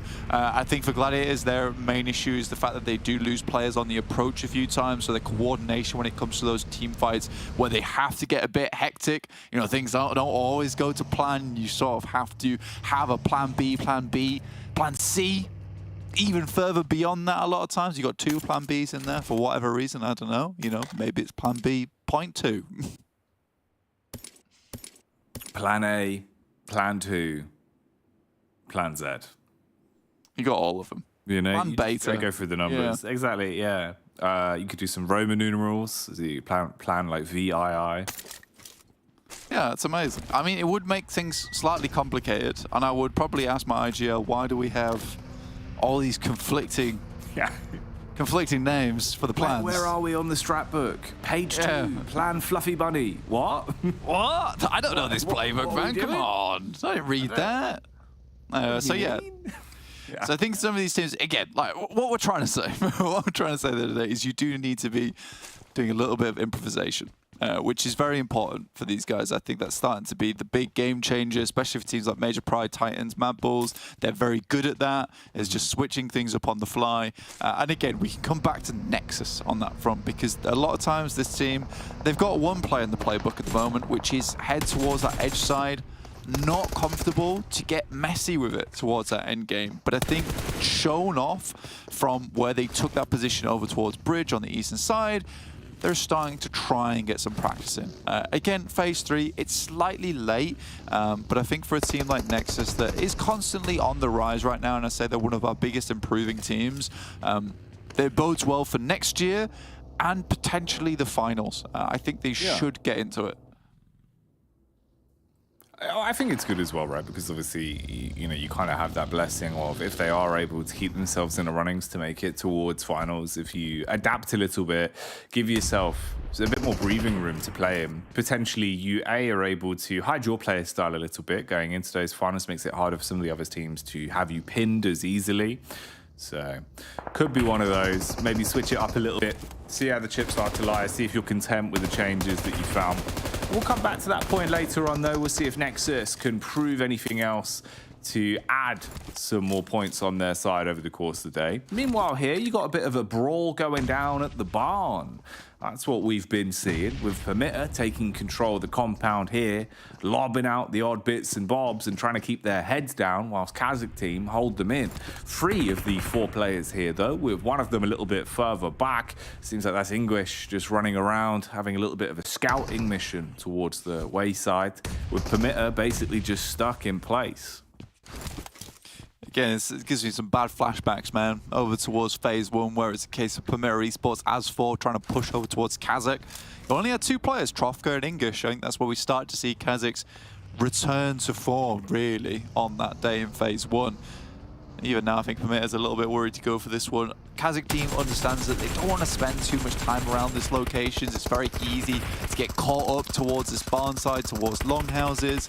So they try and get themselves in towards a spot on the western side. Then you can start playing the ridge, push up towards El Pozzo. I like this move from KASIK. They can now start to think about holding out PERMITTA Esports depending on where the next circle goes. Very decent. Very respectable. Teams on the other side of the map, though, towards the eastern side, you can see them right now on your screen. Alpha moving their way in. You also got VULGAR over towards that northern side. NEXUS, KONINA Power, Dagestan, MADBULLS, and No Mercy Warriors all trying to get their way in towards the circle. So we've got a lot of teams not quite in as of yet. This circle, though, is quite punishing. You do have that little bit of mountainside over towards the western edge that is just unplayable area. You've got the ridge side down towards the south, which likely no one's going to want to head up towards that early on. So Monte Nuevo is becoming a very much focal spot on the map. You know what the best thing about this is, Jackie? DeMuerte doesn't have to go for any of those crazy rotations, and maybe we'll just see a clean DeMuerte game. It'd be nice to see. You were talking about it earlier, it's always sick to see improvements from DeMuerte. Very fun squad to watch. They're able to thrive in the moments of carnage, hit some worldies of shots, really. But they do play some blinding PUBG from time to time too, so we'll see how things start to look the longer this one goes on. Right now though, you've got the mass migration of both KASIK team and PERMITTA, who are trying to bypass the setup here from Major Pride. Bit by bit, all of them are taking shots all over the shop. PERMITTA seeming far worse for wear as they're just getting absolutely mauled by the animals of Major Pride. Effect instigates a clash on the road, and you've also been able to get another knock off onto towards the backhand side when Naomi is rotated around to clean up. Doesn't even need to. Effect just doing it all on his lonesome. So this has made it far more awkward here for PERMITTA. Meanwhile, KASIK team kind of skirted their way by. They've set themselves up in a compound, so they do actually have a sec to catch their breath and breathe with this one. A blessing that isn't really there for PERMITTA, with 2 of the players now fully confirmed to be gone from the squad. Yeah, I think KASIK realized that there was a bit of a scary team in this location. They'll just stop short over towards that eastern edge. Effect looking more like an advanced starship from the future, with the laser beams that he was throwing out towards the PERMITTA players as they tried to swing on past the vehicle. Pretty easy. Nice to see from Effect, as always. Gladiators, though, they spot aces. That's a pretty long shot as well. Coming through from him with the Mini 14. Gladiators love this weapon. And they are fairly slick with it as well. I think it's what makes them one of the best teams here on Miramar, is just because they're so comfortable in that long-range combat. We do often see them with basically no ammo in the endgame, though, so I'd like to see that slight hiccup stop happening as much, as frequently as before, especially if you're playing such a long-range gameplay. You don't need as many frag grenades up until that end game. You can hold on to them. You know, 3 or 4 is more than enough, and then you can pack the rest of the bags there with just ammo with that 5.56 available for the Mini 14. Alpha team on your screens, though. Always fun to watch. It feels like we've actually had a lot of pleasantries to say about Alpha in recent history. Absolutely cursed them instantly, though. The second I get to witness some of the gameplay, as Egshipa was going for the close quarters engagement, tried to clear the lip and battle downhill, takes a hefty shot, and he's going to be left feeling quite ill on that one. Mandarin as well. This is just uncomfortable. Had a game plan on him, had a clear getaway. Problem is, he couldn't drive his way down the hill to save his life. And then he's eaten bullets, and that's taken him out of commission, resulting in quite an uncomfortable way to finish that one. We tune in with the Gladiators as well, that seem to just be really amongst the thick of it at the minute, trying to clear out the building with the remainder of Dark Project inside of it. Hefty nades in through the top floor windows. That'll down them, and they keep themselves alive after a close encounter there. You are lucky as anything. That nade came out the window, almost flushed Matic, almost flushed Tixie. Sam usually gets on that res, starts to pick their boy back up again. But with 4 players, most likely to get back up in a fairly high ground position, Gladiators have a real good chance this game. MADBULLS Frozen is down versus No Mercy Warriors towards this western side of the map. Wobbly, still going in. Lobs a Molotov up on high, tries to get the burn in over towards the smoke. As it blooms, Zerich will just swing over towards the edge, but he's found by Marlow. So MADBULLS not having the best time of it here on Miramar as they tried to head as central as possible. Flique firing off bullets up close, just peeking when he finds an opportunity to. Exchange of nades, that one seems to be trying to force them back as Obley wants to instigate the fight. The shotgun so close to taking him down as the DBS will find the suppressing fire. The SMGs will be enough to clean up. So MADBULLS out in 14th place this time, unable to find a big, deep run onto this one as they do crumble away quite quickly here on Miramar. Yeah, it's quite interesting. I think No Mercy Warriors and MADBULLS have very similar rotational paths, and it has actually been No Mercy Warriors, which don't seem to do too much in a lot of games, but what they certainly do, especially on Miramar, is take down MADBULLS, sort of like their kryptonite at the moment. Don't really know what to do too much about them. No Mercy Warriors will continue onwards, though, up towards the western side, towards the ridge sides. No compounds on this other side of the road, on the western edge, but certainly does give you the ability to play from this area for a little bit. MUERTE currently holding on to a really strong spot for themselves. They do have this split on, though. I don't like the split. It scares me a lot of times. I'm not quite that flexible. MUERTE certainly is, though, but this is where you have the case of, does it bend or does it break? The old classic. A question as old as time. We'll see. We'll see how they'll be able to deal with this one. Luckily enough, it seems like most squads starting to close the gaps between the spacing that we've got here with them. MUERTE still being the standout, though. Corker so far ahead from the rest of the pack, looking for the close encounter that he's going to be running into with Gladiators, most likely. Looking at the movement we're starting to see. We'll hone in early on with SBG as Victor. He's trapped and going to be blown to bits by Trofka as the nade will land right on target. The rest of the squad quite low on HP and supplies, so can't really afford to make a bit of a hero maneuver to try and save the man. They know he's basically gone for good, so they'll keep on roaming and steamroll up to try and find some cover to heal in. That's going to be this shed that they'll find respite. Yeah, horrible spot to be in. Again, we talked about this earlier where KASIK just moved off from the compound that PERMITTA was in. They moved back up towards this side. They're holding the ridge edge. It's this smart moves coming through from KASIK team. I do like it. You know, they cleared out this area earlier. They moved back up towards it. And they're just going to try and play off the top of this little hillside. And I think he's got a lot of cover to be moved around with. Major Pride did saddle themselves in front of them. So either way, wherever KASIK's gone, Major Pride has followed. So slight difficulty there for them. But I think either way, looking at the rotation from KASIK team, the moves that they made down towards the south side, back up towards the north, it shows initiative. It shows like a game plan in motion. So they're certainly thinking ahead here, Jackie. Got their eyes set in the right place. Thinking about the future, thinking about the longevity of this one. An important game here.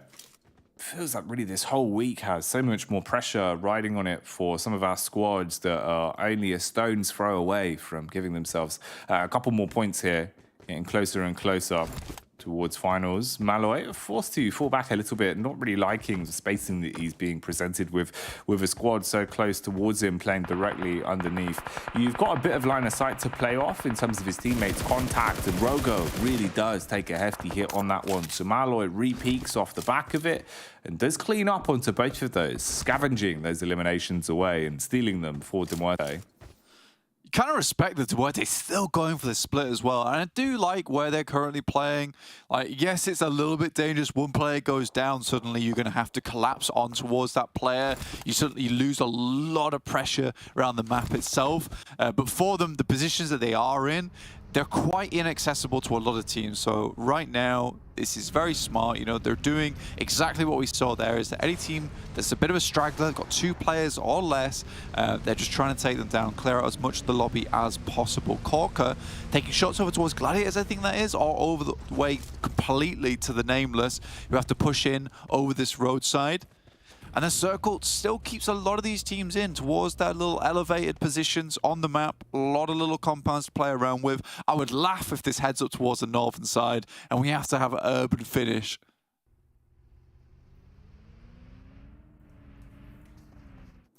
Wonder where this one's going to go then. If we'll be getting something wacky. The day already started off a little bit unorthodox with our first zone we had back on Erangel. What's to come here on Miramar? What sort of things are in store for us? Because already some of the surprises have been in store early, with TUNA taking the first chicken dinner of the day. Who's got their eyes set on taking this one? Centers up pretty nicely, actually. Most teams not too unhappy with this one. MUERTE really do have the pick of the litter of where they want to play now, though. There is this northern edge, slightly spooky. Could still head up this way. But for a fair few teams, it does get slightly dicey. I think Major Pride's got a decent position, but there's so many teams that know their location, Jackie, and already they lose another player because they have been in the thick of it for a long time, taking shots towards MUERTE, SPG, KASIK team. They've been a lot of enemies, and now they're starting to clap back a bit. Yeah, they found a lot of fights. And a few of these they've walked away with their heads held high. A couple of these fights have left them with scratches, left them with bruises, and of course that now means that Major Pride are one of the teams that are going to be fighting with only a trio left alive in the squad. Even worse for both SPG and KONINA Power, though, down to just a duo remaining there. We've already been able to thin out 5 squads from this one going into the 5th stage. What's going to be really shaping up? What are we going to be looking at here? Who's going to start to peel ahead from the pack? That's what I'm wondering about. I do sort of wonder about the longevity of MUERTE on this. We've touched on them every now and then. I'd like to see MUERTE have a really big game on this one. Give us a storyline to build off. I'm surprised the split's been working so well for so long, with them even finding the 3 pickups onto Malloy. And at the minute, they're being able to evade some of these encounters quite nicely. But Dagestan are looking to engage on this. You've got KONINA Power's duo down towards the wayside as well. So it could get a bit more crazy in the next few moments.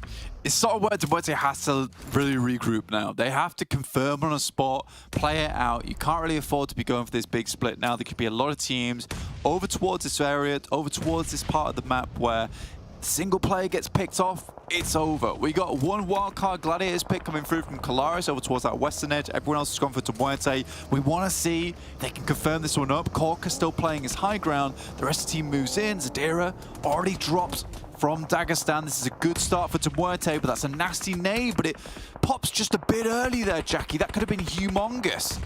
Could have been the difference of life or death in a situation like this, and now it starts to get a bit scary, really. Oh, on the ridge, Shifu, he thought he had the timing to instigate on that one. Turns a little bit too late, delayed on the peak. Furia, however, always so quick and clinical in these up-close engagements. He trades it back and puts the pressure on Dagestan. They're crumbling from it as well. You've got 2 players fully taken out of action. 1 knock, and all of the pressure just riding on one man. That's Keep, who's spotted out by Trofka, no less.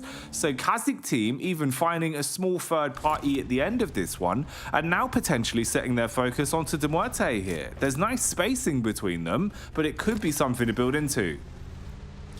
Yeah, exactly. I think for KASIK team, they have been playing a really good long game here. Like we said before, the game plan was there. They had a lot of longevity just in terms of their plan, where they wanted to head to, where they wanted to place their pieces on this board. So I'm very, very excited to see what KASIK could do with this game. They've played it out quite calmly, very smartly. But we'll check back with them later.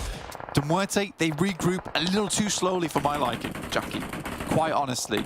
They do get back together. They're able to take down Dagestan, who just swung straight past them. That is a lot of it down to the fact of how good some of these players are on the team and just gun skill in general.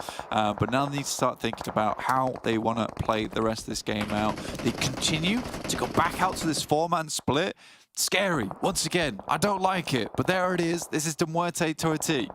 Yeah, it's terrifying. Just watching it on the minimap really does make you a bit anxious. It's like those magnets that just push each other away constantly. They can never get close to one another. You're just playing sort of the 4-pronged attack. Meanwhile, here, you've got the skewer from the Gladiators as they look to spearhead an engagement up against the Nameless, and it's gone pretty damn easily for them. They run in, clean up on everyone that will peek them from inside of the building, burn them out of a comfortable angle, and make it far harder. Meanwhile, here, No Mercy Warriors have stepped up to the plate as the next team that wants to take on MUERTE and see if they can live to tell the tale. Big opening pick though is Furia, an impact fragger for the side. He's been taken out of commission quite early into this one. Corker's looking for an opportunity to swing down onto Watch Me, but doesn't have the minerals for it just yet. Doesn't want to commit to the peak. Knows he's been spammed from his teammates' communication across, but he's just waiting for the get-go on this one. Nades go in to try and cleave him out of position. Oh, Watch Me. How is he still standing? Yeah, I mean, just got the first aid kit off as well. Should have really gone down to that nade. Another one goes through. That one's on target. One player down there. Marlow trying to deal with Shockwave as well as Gladiators. You're right, Corker just biding his time here. 36 bullets only remaining, so he needs a resupply, needs it fast. He's been playing up on this hillside. As soon as he comes down, not likely to get back up there again. Kitsune, lucky to still have his life here. Tixi sending across, just a blaze in the buggy there. Will find his way in like a flash. In the blink of an eye. Ooh, Azar. Well-placed bullet. One right between the eyes, but it's Gladiators that have been surprised by this play. Already losing numbers and forced to use so much utility and waste time here to back off and try and reset the squad. Kitsune still trying to get his HP back to have some sort of semblance of health to work with in a fight like this. You're relatively trapped as well in terms of the map geometry. There's not too much cover to fall further back, and every time they do try and slip away, nades are being dashed out by Shockwave. That's a clean connection onto Meku that blows him off his feet. This is rough for Gladiators. The steel is getting dented here, Blank. You can see why they're doing this though, why they're being so aggressive. The blue is currently pushing Aza in. It's pushing the rest of the team in as well. So if they can isolate them onto this one building, it becomes very difficult. And nades are a lot easier to send towards this top side. So yes, they're going to take a couple of knocks here. If that went in through the window, that would have been Terminus' life there. But fortunately, just lands on the balcony.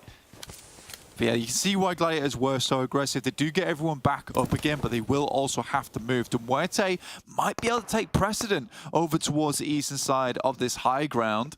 They want to get rid of the last players from No Mercy Warriors. And to be honest with you, Corker desperately needs a resupply on one of these death crates.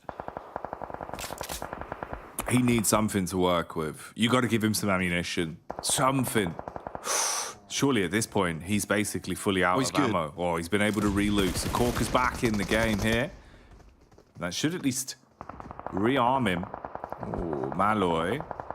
Drops to the deck, tries to evade the nade. That one will connect. Here's thrown back across. Unfortunately misses and won't be able to deal the opening chip damage for them to kick off this engagement with an edge here versus Obli, as he's just playing on the rock, tucked in. 6 smokes and a Molotov in his back pocket. Goes for the bold heal. Corker peeks into it, spots him, but he's just jiggling on this, trying to bait him out, seeing if he can find his head here over the top of the ridge. This is a wild shot from Corker. That's along the way towards KASIK in the midst of all this versus Wobbly from No Mercy Warriors. Pretty insane here, Jackie. You love to see it.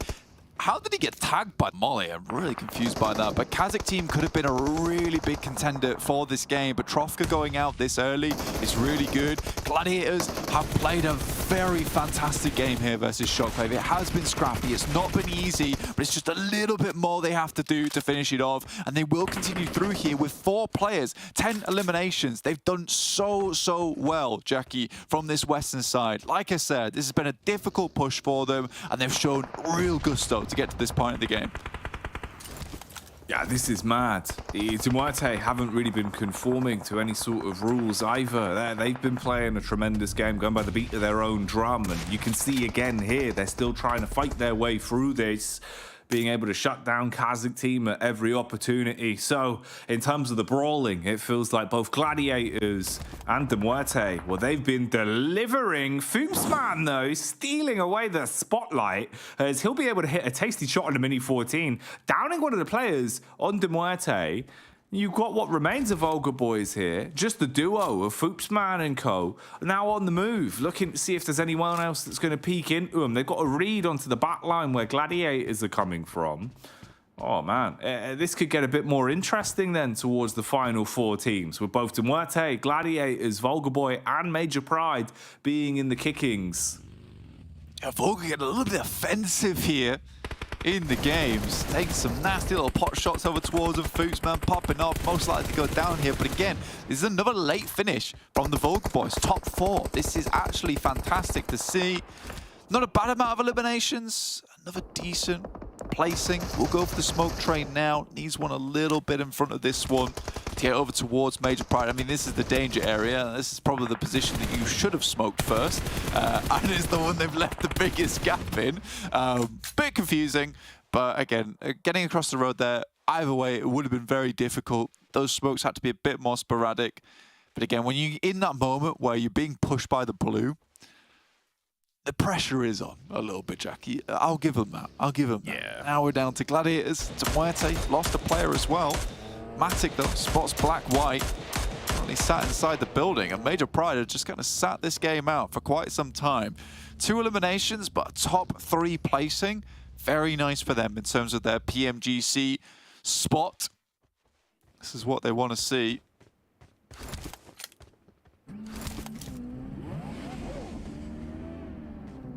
If things go the way they should, MUERTE in the driving seat to be able to take this one in pole position. But Gladiators and Major Pride, never really a side that you can turn your nose up at and think they don't have an opportunity to steal something away. For Major Pride, it's far harder, as it's just black-white basically stuck inside the compound looking for a kind of an opportunity, some sort of longevity on this one. Potentially, if there is a scrap between the 2 teams, maybe he can find a third party. Otherwise, it's about just keeping his nose clean and avoiding going down to the blue or being shot at for as long as possible. Gladiators mirroring the setup almost from what we've got from MUERTE here, with the 3 layers of high ground. Matic's the one on the top spot, Malloy on the other side for MUERTE, all of them focusing currently on Major Pride's position, looking to lock down black-white first, with smokes being thrown out. He's looking for the read at least and trying to gather info on this. Saw an opportunity to peek up towards Matic, but instantly Meku will finish him off, and it leaves us then with the Sage step. The final battle between MUERTE and Gaming Gladiators on this one. Furia, 2 nades, the Grenadier, as we like to call him. The positions from Gladiators should be quite easily known. There's only so many spots you could play here, and MUERTE coming into this one did garner the side that had a fair few amount of positions available to play. Nade down there will provide at least some kind of positioning. Malloy appears from nowhere. Matic's caught off guard. The jump back down is not so great. Meku also hits the deck. Kitsune last remaining, and Furia runs up with the MG3. And the big machine gun with a big amount of bullets will take the rest of Gladiators out of the game. A really nice chicken dinner there from MUERTE. Straight control from start to finish. You love to see it. MUERTE playing their own game there. But interestingly, you know, a lot of splits, a lot of aggression, but just taking it in their stride, thriving inside of the fights. And overall, I think that's nice to see. You know, that's a sort of Miramar classic where you want to root for MUERTE, you want to see what they're going to be able to do, and they don't fluff their lines in the finish as well. Really clean from MUERTE, Blank. It's beautiful. I mean, it didn't break. It bent. That's the main thing. You know, they were flexible with it. I enjoyed that end game. It was very, very nice, Jackie. It's what you want to see from MUERTE, especially being able to regroup, because they did come back together a fair few times. They did indeed. And we will come back. We'll return after the break. For the meantime, though, grab yourself a drink and then join us for even more PUBG action.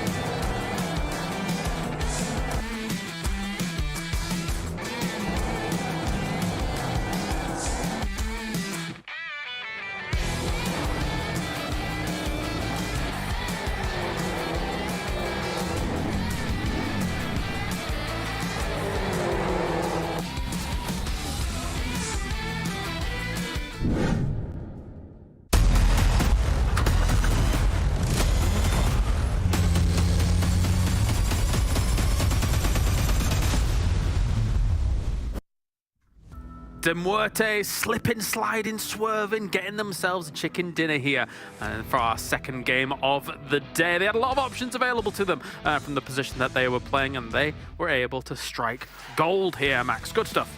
Yeah, I kept saying the entirety of this game, oh, they have to regroup, and then they just keep winning fights and without regrouping fully. Well, fair enough. As long as it works, I can't argue with the results, but good transition points and clearing teams, especially that fight over to the east on KASIK team and Dagestan was very, very important, so good on them to be able to clear that angle to make sure they can really extend themselves into the late game. And we win it! Look at that! Oh, yeah. Oh, Kalaris. Oh, no. Yeah, great. Cool. Anyway, at least Gladiators had harder fights that they had to take. But anyway, let's talk about MUERTE. Oh, okay, 17 limbs go their way.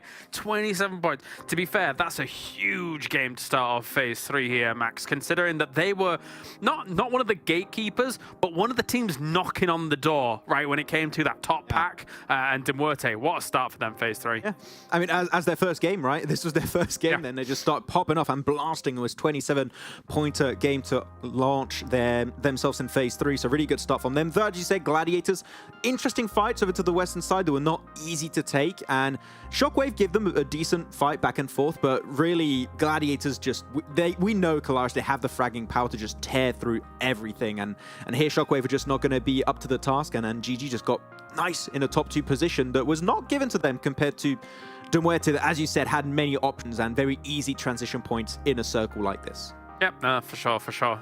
Thomas trying to cheat me out of a point. Gladiator's got second. Yeah, I saw 0 on the prediction sheet. I'm like, what is going on here? But woo, Malloy, 10 elims alone here. Have we seen a double-digit single player yet until just now? Yes, yeah, we have. Did we? I'm sure we saw like some. Yeah, we've had some. I'm pretty sure, at least. I'll have to go back and check, but yeah. Regardless, that's amazing that we've just witnessed that from Malloy here. I mean, the vantage point he had going up against these teams on that low ground, that was fantastic to see in terms of what was very weird terrain, especially between MUERTE and Gladiators. The fact that you then have to play that against one another, knowing that that's the only location the other team can be at, considering where they were looking. So MUERTE had the wherewithal to be able to win that fight. Yeah, almost 3k damage. I mean, they were taking so many shots this entire game. We saw players like Korka be, actually Trofka, sorry, be almost out of bullets. No, what I'm saying, Korka, yeah, being almost out of bullets with that mini 14 and M4 because he was just constantly taking shots at everyone around him. So he was just trying to create some space for the entirety of his team so they could transition later on down the line. Though, yeah, almost 3k damage on the Miramar is insane from them. Though, actually, Gladiators, Matic, I feel like really tried to lock things down in that finishing moment by going just as high ground as he possibly could, but Malloy getting that double at the end, he would just locked it down for them and put the nail in the coffin. Yep, let's take a look at the highlights then and see what's been going on here on the desert. Again, as you were mentioning, kind of these high ground locations, very important for MUERTE. They're able to shut down a lot of encroaching threats coming their way.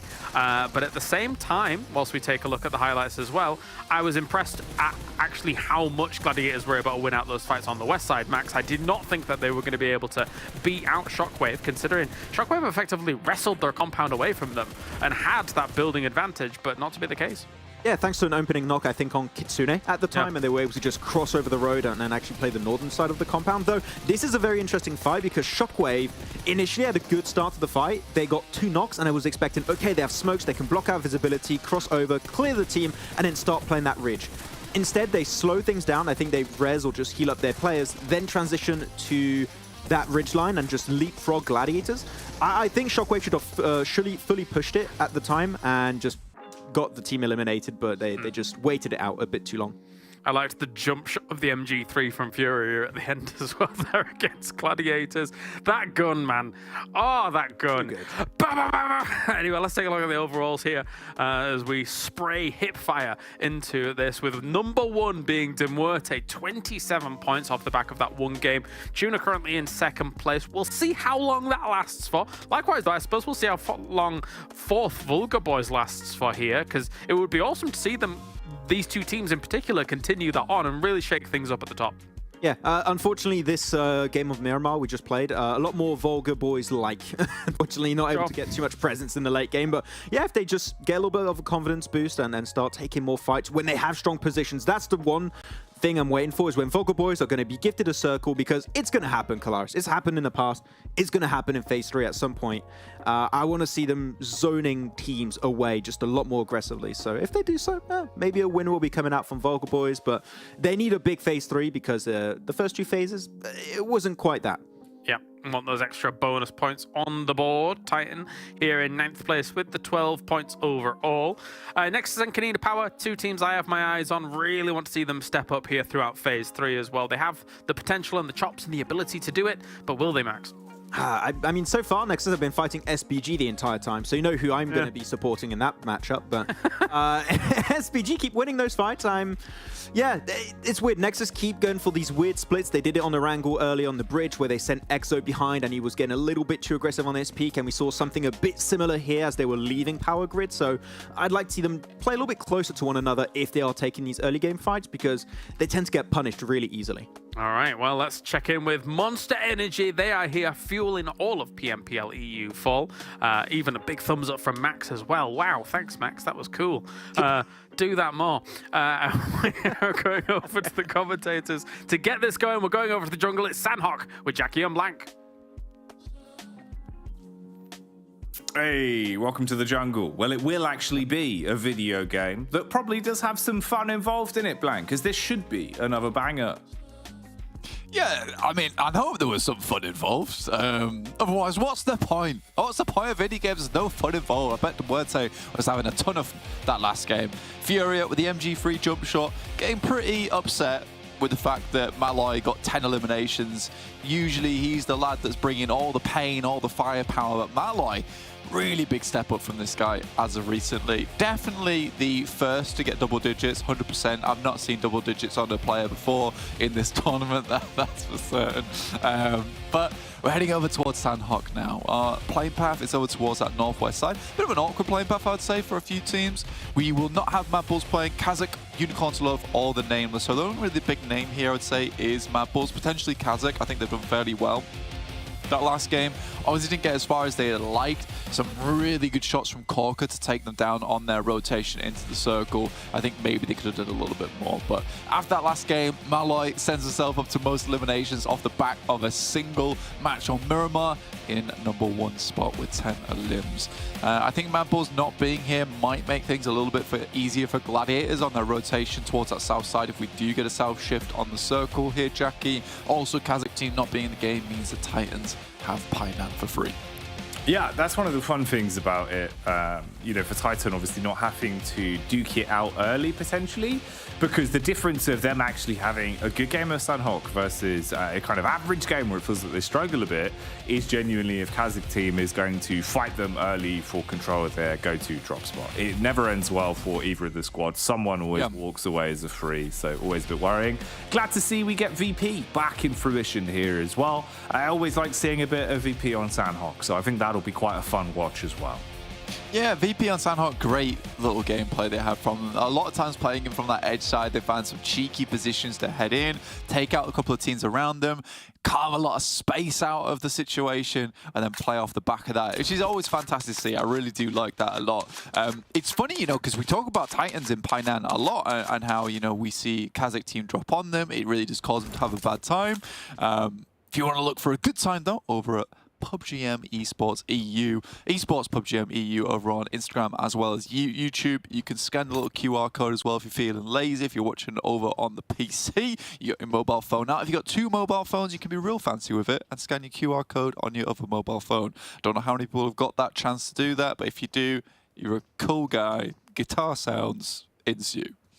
Man, I mean, that'd be something. You'd have to zoom in on one phone, whip out the other phone to be able to do it. But let us know. If you do, send in a tweet of you holding up both of your phones with a third phone taking the picture, of course. Yeah, if you've got a third phone in there, that's it. You've won. You've won at PUBG Mobile social media sport, all right? Send that in. Maxman's going to whack it over on the broadcast, obviously. Again, back to Titans, though, because when we casted, you know, EU versus Africa, the clash. The clash. It was 77k esports actually dropped on them in Painan as well. And I think that a lot of the games on Sanhok for Titans was ruined off the back of that. And you do get to the point where, you've mentioned it a few times, they're a stubborn team, they're obstinate, they don't want to leave. At what point does Titans just realize, look, Sanhok's making up a third of our pool of maps, and it's being ruined by this Painan drop? When do we think about going somewhere else? When do we think about, you know, there's spots opening up inside the lobby, maybe we just have to drop in separate areas? That is where we really do need to see a bit of a switch up coming through from Titans, because they could be so much further up the standings if only their Sanhoks were just a little bit greater. No, you're absolutely right. You know, I feel like Titan, they've really proven to us, especially game one of the day, they're absolutely thriving. They're bopping, they're coming out crisp. The rest of the day, it feels like they're still hitting that level. The one blip to it is always the Sanhoks, where something goes wrong. Commonly, that's either they win the fight versus KASIK, walking away with 3 players alive, or they lose it, and you don't even get to see how their Sanhok would have gone for the day. So yeah, I'm kind of in the same boat as you at this point. You'd like to see them have a backup plan, even if it's not the go-to, just to have it as, you know, a secondary drop spot for the occasion where they really need points in weeks like this. Of course, blessing is no KASIK team here today at least, so Titan is still alive, and we can see Titan are actually in the thick of it. Robs has already been hit by a vehicle and then shut down by the DBS, so unfortunately they are playing as a free already, as they're being ruined towards the ruins, with PERMITTA taking shots at them. You've got No Mercy Warriors on the right-hand side as well, starting to encroach further in. So this could get a little bit hectic quite quickly. Old Boy at least being able to clean up onto one and punish PERMITTA, that are now right underneath the noses of No Mercy Warriors. Feels sort of bad for Robs there, because you can see what Titans are doing. They heard the engagement happening over towards his western side. They know that No Mercy Warriors makes this crossing over towards Trifecta. There's most likely a team like PERMITTA that's going to be holding up towards his north edge too. They head up there. Why is Sneaks driving around a vehicle? Robs is like, what's going on? This is ridiculous. We're so far away from this engagement. Try and take a long-range fight with you. So for Robs, that is just a sad time indeed, where you get caught out by a player going for a wild rotate, catches you on the bonnet on the way through. Quickly with the DBS picks up an elimination. Titans are down to 3. So I would say that's somewhat unlucky. I don't think they would have expected one player from PERMITTA Esports to try and make a getaway like that directly into one of their squads.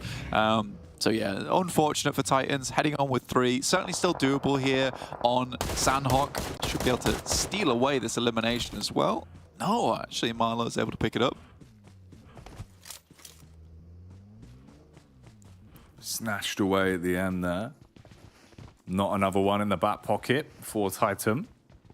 Beck, though, getting an opportunity to live at large as he pops up in the Elim feed, shutting down one of the players from Major Pride.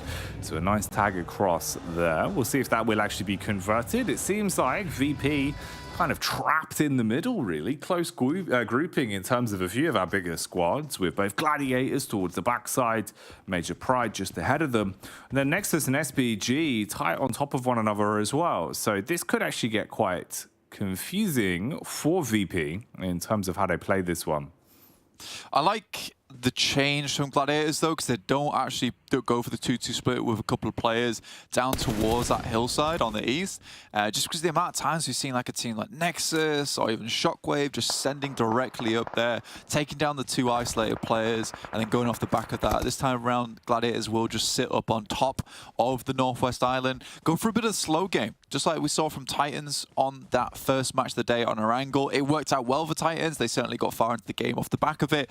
And for Gladiators, they realize this doesn't come around all that often, a circle that comes towards that northwest side. There's not much point in them giving away a game like this where there's potential on the cards for big placement points here, trying to get a couple of casualties early. That is likely going to happen anyway, just naturally over time as teams trying to make their way across this river itself. So I respect this change from Gladiators. I think it's one that had to happen eventually. Too many teams are taking advantage of that quick crossing up towards that eastern hillside.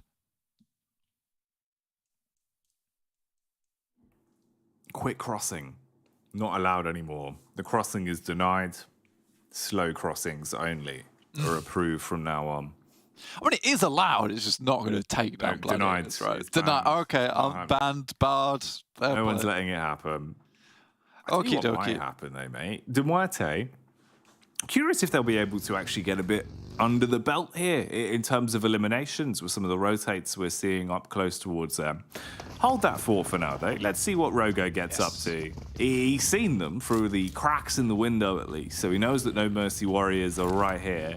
He's sat with his belly down, you know, just holding the building. No one swung the door on him, so you'd like to see him make something out of this. It's always fun to watch. Titan are just ahead as well, so No Mercy Warriors put their attention over towards Titan, at least for now. But Rogo probably just going to try and remain hidden. Yeah, again, this is a case of just living the game out. It's a bit of an interesting circle where it heads a little further over towards the eastern side. Got a lot of water still on this. Not necessarily a Northwest Island finish, but Gladiators don't really want to move off from the hillside itself until it's certain. So this is slightly sad for them in the sense that they've locked in this spot, even though they don't necessarily know it's going to be the best position in the map, but you just can't afford to give it up right now. TUNA to MUERTE. You talked about these guys earlier. I've been holding that point for you ever since. To MUERTE, it's going to be hard for them to get towards the circle here. There is a rotation towards Trifecta, and they could take Rogo. He does finally get swung on. Stands up, doesn't commit to the drop shot. I don't respect that.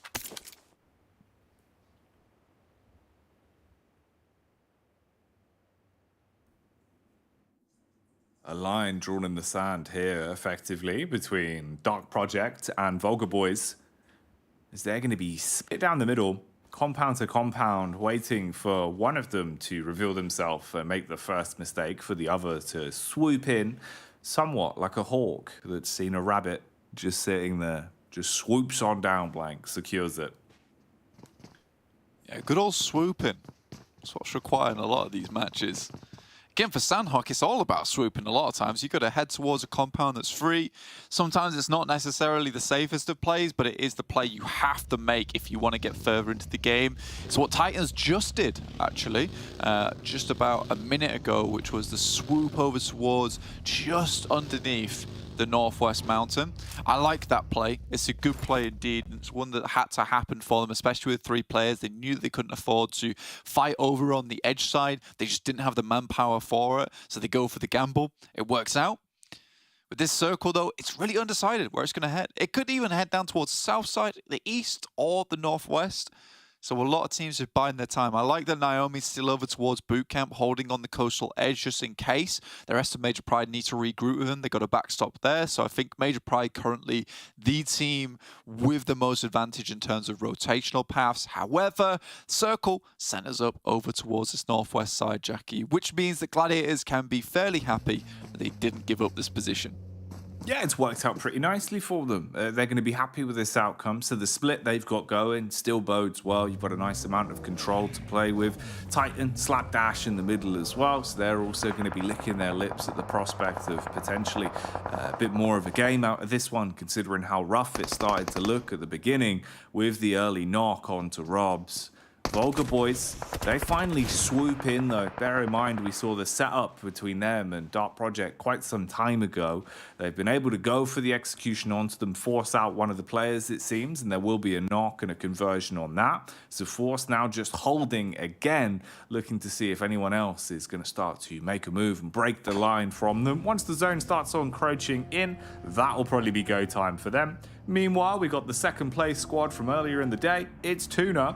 They've been making a bit of a splash, but MUERTE are slightly further behind them and seem to actually want to potentially crash down. Furia is up to his old tricks, always speedy reconnaissance at a vehicle, scouting party plays basically, just seeing if he can bait anyone out or get any information for the team. This has put the backs up on TUNA a little bit. They're worried about a play now. Yeah, usually if you're TUNA, you'd want to be a bit more aggressive in terms of trying to hold out to MUERTE, but they just let them through. They didn't want to take any engagements. They're a bit more preoccupied with trying to get into the circle itself. It's fair enough. I do think there is, a point to be made about trying to hold the team out that crosses over from Ruins alongside with you, because playing versus a squad over towards your east here, Jackie, as you can see, it's really difficult. The amount of hard cover, the little ridge side here that gives you elevation, it's almost certainly going to be a loss here for TUNA if they play their cards right on the side of MUERTE. TUNA, whoa. They eat the first nade. Zabito will be connected by that one. You've got the wall of MUERTE dividing the hill. Purple hits the first shot though, and that's a fantastic opener to break the defense and force MUERTE to change pace on this one. Trying to close the gap now. Malloy down on his last legs. Furia closes the gap to pop the smoke, at least taking some of the attention off of the revive he's going for. Nade thrown over the back here from Milky Way. He's in an interesting angle, potentially a flank that can be made from it, but he's so exposed. Purple will peek up and find him, be able to hard commit onto it and just burns his way through him. MUERTE looking a little bit scared, potentially shaky now, forced further back down the hill. This is not going their way.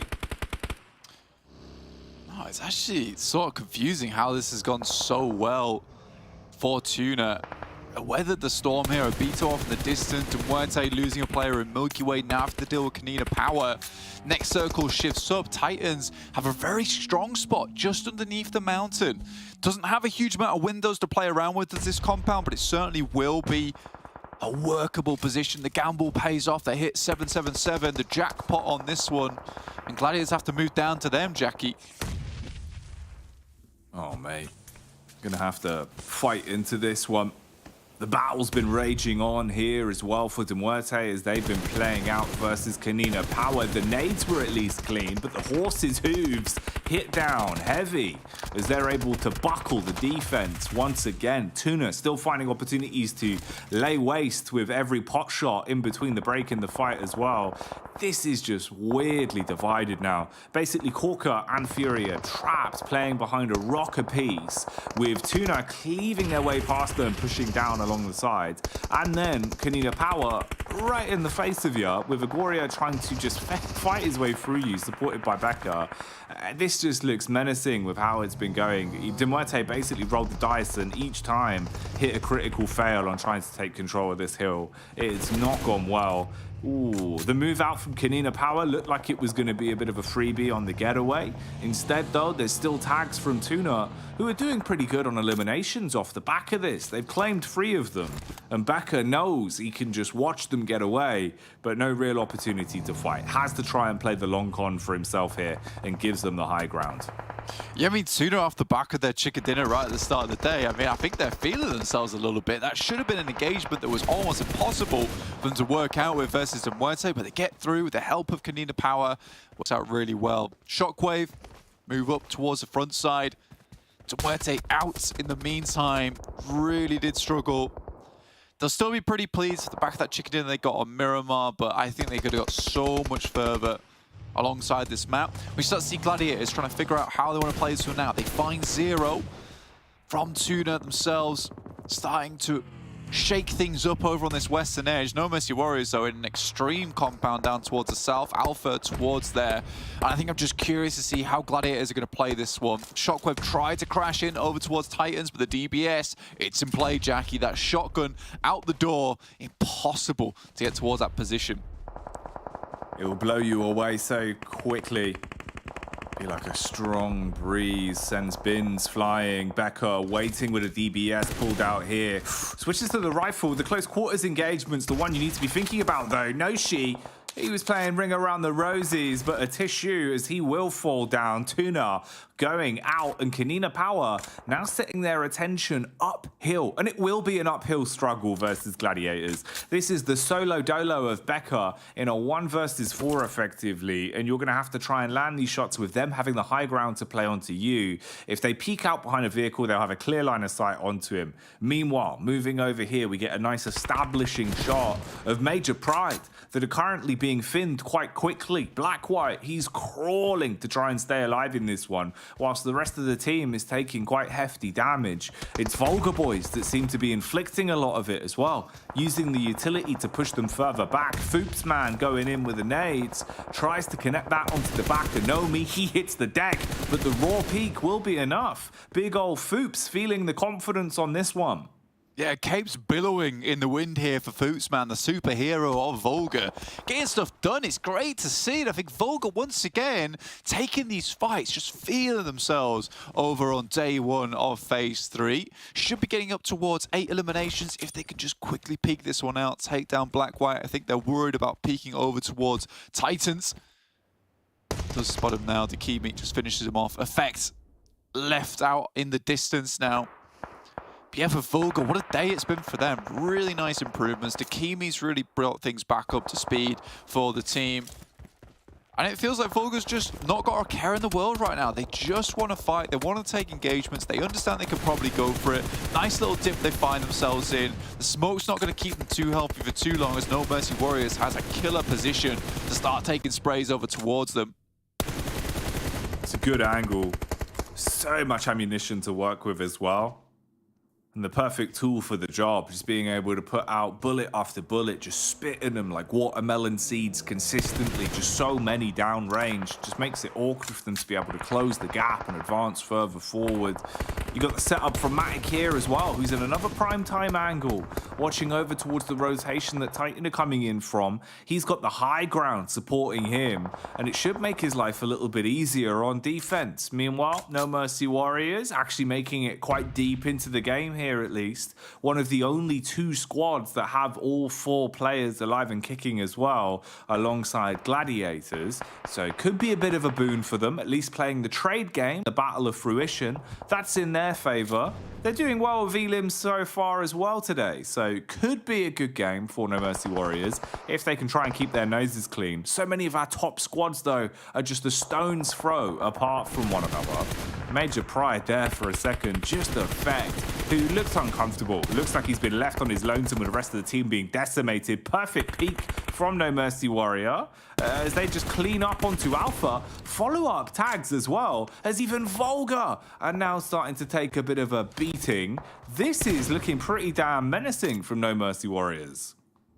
Yeah, I think that No Mercy Warriors, Max went for a prediction over towards him. It's a strong compound, keeps your nose clean for quite some time, but you have to start moving out to stronger positions on the map. What's Aztec actually sending up towards the Gladiators as well on the edge side, but Tixi is watching this way, so they have angles towards it. Wobbly gets over towards a compound of his own, and No Mercy Warriors taking themselves a very heavy split. Tixi gets rinsed by Havlik on the backside there. Matic unable to assist. It's Kitsune is able to get some work done up from the high ground, on the cliff. The circle shifts downwards. There's still a chance now for Gladiators, but Matic has to get to Tixi to achieve this res, and Kitsune, he has to hold them off. Oh, Kitsune playing on a knife's edge there, debating whether or not he wants to overextend, going for the peak. Oh, mate! Lucky to be alive, saved by the bell on the crossover, looking for the res. So much damage done from Effect here, though. He cuts them in half as he severs Titan on that peak. That could have been absolutely outrageous if Effect was able to get the wipe onto them and put himself further up the standings going into what is now our final three with Gladiators, Titan, and No Mercy Warriors. Titan that are basically out of the game, all off of the back of Major Pride's heroic moves. Yeah, Effect was absolutely critical there. Ices gets taken down. There's players from No Mercy Warriors as Wobbly made this move earlier on. Matic has to be big, finds one, and potentially can get the res here. The 1v1 on the crossover. Watch me saying watch this dust as he kicks up enough, being able to get behind the rock and go for the heal. Commits to the full heal. Meanwhile, we've got the revive going on back onto Tixi. Utility being thrown out for watch me as well. First it's a smoke. Make them think that you've already rotated from behind the rock. You've left that position. Pops a stim and now needs to win it all off his gun skill. They're peeking left. Misses the opening. Shots blank. It's got to be clean if he wants to win the 1v2.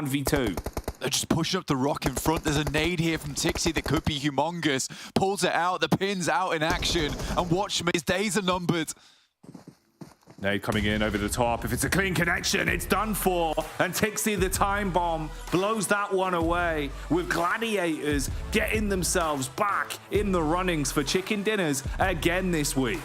Really, really well done to Gladiators there. It's the first time we've seen a clean finish off the back of a circle like that for Gladiators. A lot of times they stumble with that one, Jackie. But Kitsune, he makes the hero play from up on high. He has to sacrifice himself for the squad, but it's fine. It works out. He did such a good amount of work because we didn't watch it, but the amount of eliminations, the amount of knocks he got over towards No Mercy Warriors, over on that high ground, that game would not have been possible without him. Yes, he goes down to the play zone, but he's done more than enough work to finish off that game. There was some really nice plays. I think this really delivered going into the sort of final few circles there. Effect as well from Major Pride, still showing that individually the skill ceiling's crazy, man. The opportunities there, Blank, were really jam-packed, but we could talk about it all day. Let's give the experts a chance as we go back over to Kolaris and Max on the desk. Bomb burner plays coming in from Gladiators after getting a second place in the previous game, decides to casually just get themselves another first place here on the board. Admittedly, it's a Northwest Island finish here for Gladiators to try and capitalize on. Max joining me to talk about this one. This was one that Gladiators should have at least got a top 3, considering that it is that Northwest Island here, but they were able to play that west side effectively. Yeah, but even better than a top 3. What about chicken dinner? And they do get it. And I mean, look at that. A second place into a chicken dinner. This is Gladiators just looking so good entering into phase 3 because we said it. They've been trying things out. I mean, we even talked about it during the interview, right, with Quizzy, that they were trying things out to try and test before the end of the tournament. And now they're just in full swing, it's fair to say. And here they were just getting some great angles. Matic in that sniper tower, Kitsune on top of those cliffs, and they were taking so many shots at everyone. So many limbs on board. I mean, Gladiators, I feel like that was always the big question mark, Kolaris, we want to see wins on the Northwestern Island, and we finally got it from them. Yeah, definitely, and it could have gone awry slightly. I mean, with Titans having the compound that they did, and the No Mercy Warriors, their compound, but not really their compound as a focus point. The fact that they swung around on the right-hand side, knowing that they had to try and eliminate the team coming in from the west, I think was a really smart play by No Mercy Warriors. It just didn't quite work out in the end. Yeah, it's unfortunate that they did lose a player in the process of doing that, but actually by getting in that position, Gladiators lose 2 players. So I feel like that was a really good game plan from No Mercy Warriors, just really trying to create so much space onto the western side. But I had a bit of doubts, Kolaris, I don't know if you would agree, is when they go on their position in the circle across the road, they go towards the shed. which at that point is not in circle, which means you'll have to reposition. When you had rocks, there were way better angles. I expected No Mercy Warriors to go there, but I think they might have flexed a bit too wide, which made them vulnerable later on. Yeah, you hit the nail on the head in the phrase too wide, right? Like when you do that, if you go for the rocks in the middle, the compound that they have south actually covers those rocks quite well up until the point where that then gets pushed out of the circle and then you have to leave it. So there's kind of like a window of opportunity going to those rocks where if you do it too late, going from the shed, it genuinely is too late. So let's take a look at those highlights coming on in here, though. For all of these teams to start things off, these kinds of first circles, Max, I do empathize with the teams a little bit because what a trifecta circle is an awful circle to say. It's probably the worst circle on Sanhok to start things off. What about a barn circle? Oh, that's pretty bad, but you know. Pretty much, yeah.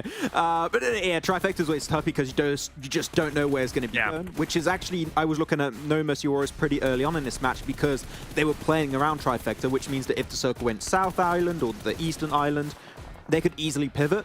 Unlike a Gladiators, for example, that were committed to this island. If it went anywhere else in Northwest, I don't expect we were going to see a possible podium finish.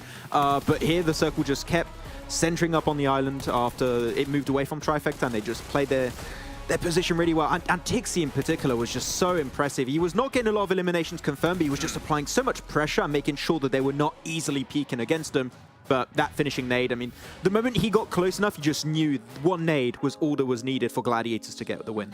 I'm glad we saw that back, actually, because I wondered why Old Boy was just stood still. Maybe he disconnected or something like that. But, I mean, it could have been, you know, a bit of a difference if maybe they had more guns to be able to look at other angles as times went on. But anyway, let's take a look at the overalls and see what's going on, because we've got ourselves 3 matches down for Gladiators, 36 points. One thing to note here is that MUERTE does have a game in hand after them getting the 27 points on that win that they were able to get, so maybe we can see them continue that fight. Yeah, Gladiators are not going to be playing the next game, so they can have a cheeky break, which is good for them to have. But yeah, it's been good at the top. MUERTE only get himself then, what, 2 points this game, so a little bit slower. But oh no, actually they were. Yeah, they were playing. They were playing. Okay, I was a little bit confused for a second. But no, they are still playing in that previous game. They're a little bit lower. TUNA, I actually really like what TUNA were doing, though, on the western side. They were fighting KONINA Power. They were fighting MUERTE. Initially, it was a smart move from MUERTE, trying to leapfrog their position on the west to just gatekeep them out in the blue. But TUNA, I feel like they got a confidence boost this phase. They're just willing to take fights versus KONINA Power, versus MUERTE. And actually, it's not half bad, the fights to take. And actually winning them pretty nicely. It's just then you transition into Gladiators that don't want to give you that space, so it becomes a bit tough. But I love what we're seeing from TUNA this phase, and I hope it's going to transition in the following matches. Yeah, I do think that in previous phases, TUNA's done a decent job of finding themselves okay spots to play from, like central spots to play from, but then they've kind of fallen down on some of their splits and then some of the big fights that they've been taking. So hopefully those kinds of things are remedied here coming into phase 3. But for now, before we actually move into our next main game, we're going to go to TDM, baby. Oh, yeah. We've got Jackie and Blank here for the TDM. Bang, bang, bang, bang, bang, bang. Oh, that's right. It wouldn't be a day of PMPL EU if we didn't slip in the elusive, the tasty, the exciting TDM, Blank. You ready for this one? I'm ready for it. I'm ready to fish myself a big old TDM. We've gone from the normal games to the quadruple quarter-finally games now. PERMITTA Esports versus Titan Gaming's. There's only 4 matches there, so I know exactly which one we're doing.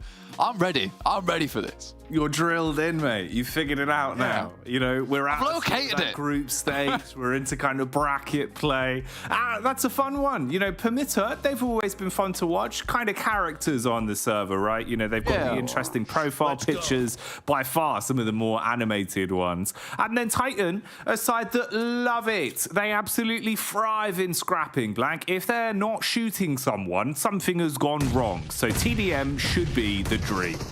This is what we want to see. Icy's already in there. The game's starting off hot. Mixer's trying to move his way in, but he's put back to bed. Sneaks tries to get a little bit sneaky with it, but he won't go quietly as they just pull out the M1014. Up to 3 points total between these two legendary teams. Ooh. The nade for Robs, trying to blow him off his feet. Switches to the shotty, but won't be able to shut him down. Luckily, backed up by Old Boy, who goes 1 for 1, as he'll be traded out by the nade. Look how aggressive this is already. Everyone's just swinging on one another. This is not going to be a slow TDM by any means. Nade pulled again here for Old Boy as Icy baits out the shots left and right. Great understanding of where he could be peaked from there. Good aim as well. This is looking pretty damn nice. Mechanical skill on display from both squads at the minute. 7-5. Yeah, Sneaks tried to jump over the top side. Very minimal HP. Still makes it happen. Nade will have to put him down. It's probably the only thing that would have put him down in that situation. He was looking gargantuan, solid, titanium packed. But now Icy gets sent back. Robs goes down. Luckily, Rogo's sent back as Icy tries to get a little bit of resurgence into this game. 9 points so far. Make that 10 right now for Titans. But PERMITTA Esports, surprisingly, keeping things fairly tight right now. We were equalized for a second until Robs went in with their 1 of 4. The shotgun maestro himself looks for a 4th, cannot find it. Havlik looking for an opportunity to light them up as well. Headshot for the bonus. Folly with the trade back. Hits their shot to Havlik at least. And goes on for a little bit more. Playing the angles here towards the cubby. Oh, swinging out bit by bit. Just taking opportunities when he thinks he can hard commit onto these frags. This is a good job of lighting up Havlik once more again as well. He's been able to find 3 eliminations from this position alone. How many more can he get before he's finally checked? Diving round the corner, Sneaks unable to bypass this one. There is at least a trade back in favor of PERMITTA. And they're leading by 1 elim at the minute, 17-16. Damn. Mixer saw the light at the end of the tunnel. Didn't go towards it, just let it fade away. Havlik, though, moves in. Will find Sneaks tied up once again. Folly, also in a similar situation. More nades over the top. That should take him down, I think, potentially, but only 27 damage, and the Groza will finish him off. Rogo on the pre-fire. You thought that maybe he had fluffed his lines, but sticks to the script in the end and finds success on that one with stereo frags going his way. Taking down 2 apiece there on the left and right. Ooh, nades back onto Sneaks, keeping the pressure on. You're up by 2. As long as they can play the trade game, they're in a pretty good position here. Don't clear their angles though, and Rogo gives up the goods on that one. Ooh, I see. He did clear the angle, but wasn't quick enough. Sneaks has been so good in terms of getting these eliminations while so low. Under pressure, still making the plays happen. Sneaks is like, what was that? It was a nade. It was just taking a while to pop off. In the go 23-22, lots of players going down in the meantime. Havlik holds his ground, gatekeeping up towards his top side, keeping the door shut on this, but Robs cannot find it. Gets a little bit too aggressive. Havlik swings from side to side, keeping things a little bit naughty towards the mid side of the map. Sneaks just swinging again and again. Content to take on 1v3s, it seems, as he wants to maul them and prove that he's the bee's knees in these sort of situations. Rob, sweet like honey, comes around the corner though, and just cuts his way through them. Big maneuver, backed up by the rest of the squad as well. You've just blown them to bits, really. You've got good control to play with now. Messing with the spawns and forcing it to be a bit more awkward for PERMITTA as they have to wrap back and try and assault you from middle. The angles that were so confidently being held now in the hands of Old Boy and co. Mate, the amount of flashbangs they've been sending over the top to get Robs that triple as well, pretty much we've got PERMITTA now just wandering around without a Garmin in hand. They've got no clue where they are. Constantly blinded by the lights of Titans. 3 points still ahead. Icy moves up and PERMITTA starting to look afraid. Mixer hits the deck, lies down. Almost as if he's given up, but can PERMITTA Esports get back into this game? Nade over, Havlik goes low, but will just tank it. This is dicey now. They only need 6 more eliminations. And that would be Titan standing tall, walking away as the winners here in our TDM. PERMITTA realizing that defeat is looming, starting to really dial back the pace and play a far slower game. The buddy system in effect here, 2 duos holding either side of the 3 lanes and trying to force the peaks from Titan to come in at a choke point. Issue is, Titan, they don't want to run in. They can play time on this. They know they've got the edge, leading here with a fair few elims in a back pocket. They can wait for PERMITTA to make a mistake and then take that all the way to the bank. Yeah, you could just let them trickle in with 6 points to go.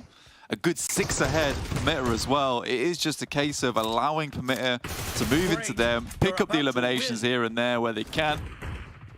Get off the back of that and already almost closing things out. 5 eliminations, close to just 1 full squad wipe and it'll be done. But right now we are bringing things back on board. 31 points, 4 points behind now. Not as ideal as perhaps Titans would have liked, but here comes Robs. Oh, Robs the robber. No chance for thievery on that one as he will pay for his crimes. Taken down by PERMITTA. Finally, a resurgence back in favor of Titan, though. It looked like maybe they'd started to get sea legs, that they weren't strong enough towards the end on this one. But now they're bringing it back. 38 to their name, 39. There's the final 40 as Havlik lights them up and blows them to bits. Titan take the win in the TDM. Gorgeous game there from Titans. I think PERMITTA, though, put up a good fight versus one of our scrappiest teams inside the whole lobby. Well done to them, but it will be Titans heading through towards our semi-finals now. Oof, I'm excited. It's nice. It's good to see. It's been getting more and more competitive. The more TDMs we've had, now we're kind of in towards the upper bracket play. You're seeing that they're still delivering. It's making it more exciting. Like you said, right? We're so close to knowing which teams are actually going to be in those semi-finals and potentially our grand finals once we get ever closer. Yeah, dude, I'd love to see the final game, the winner's bracket, be Gladiators versus Titans. That would be a dream story for us here on PUBG Mobile EU, the PMPL split of Fall. So I'm really, really excited for this to come through, but I'm also excited for this next map, which is going to be Erangel. Back to basics, back to the standard here as we watch all our teams dive in, try and get some more points on board. Gladiators currently leading with their 3 matches played at 36 points. They will not be playing this game, as will VULGAR boys, who are 29 points strong, tied with the top 3 in 2nd, 3rd and 4th place. And VULGAR boys have had a real good start today. They've dug into it, they've found some exciting, and they are trying to run away with it as well. So really, really cool stuff here from these boys. I'm excited to see it, but it's MUERTE, Major Pride right now, who are looking to take a bit more points, maybe over Gladiators towards that top side. MADBULLS, Titans would like to get some more on. You know, we talked a lot about MADBULLS so far, Jackie, but 16 points doesn't really show for it. No. I mean, they've been roaming, they've been fighting, their name's been popping up in the elim feed now and then, but overall, I guess you're right, just not being able to project themselves far enough into these games to secure what matters, the placement, the eliminations that they really need at a time like this. Slipping a little bit further down with today's points that have been accumulated by a few, potentially some of the squads maybe you wouldn't be thinking to rack up the odd points here and there. A lot of names actually making it further and further today that we haven't seen really over the course of the season. You know, we've kind of been talking about VULGAR boys at times, but again today they're bubbling up an awful lot more. KASIK team as well seem to be going from strength to strength. NEXUS adapting their play style. MUERTE taking wins and looking aggressive as well. Across the board, it feels like our lobby's changed a little bit, right, Blank? You can kind of see sort of with body language, you know, teams are kind of that 10-15% better than what we've been seeing throughout the course of the season up to this point. Everyone feels a little bit more ready for those ridiculous sort of games that we're seeing, and it's really nice to see. I think the skill level has brought up all ships. Yeah, massively. And again, it's great to see some of these little names that we didn't really think about at the start of the tournament. Like Foops, man, he's really made a name for himself this tournament on VULGAR boys. Abito from TUNA as well. You got to give some love to these underrated teams, really. We do have our big 3, obviously Gladiators, Major Pride, MADBULLS. However, there are other people in this lobby who have really been standout performers, and you know what? That's fantastic. Circle over towards the western side to MUERTE, over towards South George Hospital, as well as Crate an interesting play from them. They pick up Gladiator's spot. They're going to get a lot off the back of this one. And potentially, again, like we said at the start of the game, this might be a game for MUERTE to overtake Gladiators in their first place position. They've already had one win today on Miramar. Can they make a win on Erangel?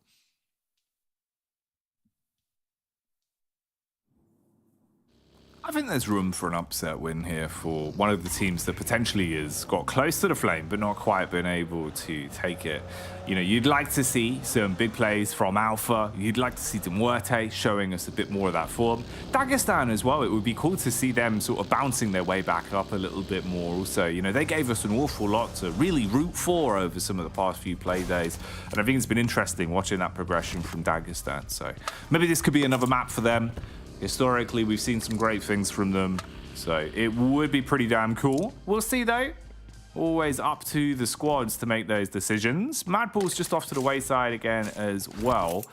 I don't know what's changed a little bit here with MADBULLS, because even in some of the situations where they're roaming and they look to be instigating these fights, Zerich almost seems to be reacting slightly later than he normally does. It feels like he's normally a bit more aggressive, willing to kind of either look for those entries or be very quick with the trades, whereas in today's games, he's been a little bit fragmented. I'm not sure if it's just the spacing from MADBULLS that's been causing a couple of problems for them, but we'll keep our eyes on that. This is a very quick way to start off a maneuver though for KASIK team as they go driving straight into the face of TUNA, leave it splatted on the road like road fish at this point, and then just continue on with their day. Doran not in a good spot either, blank as Dark Project just putting bullets straight onto him.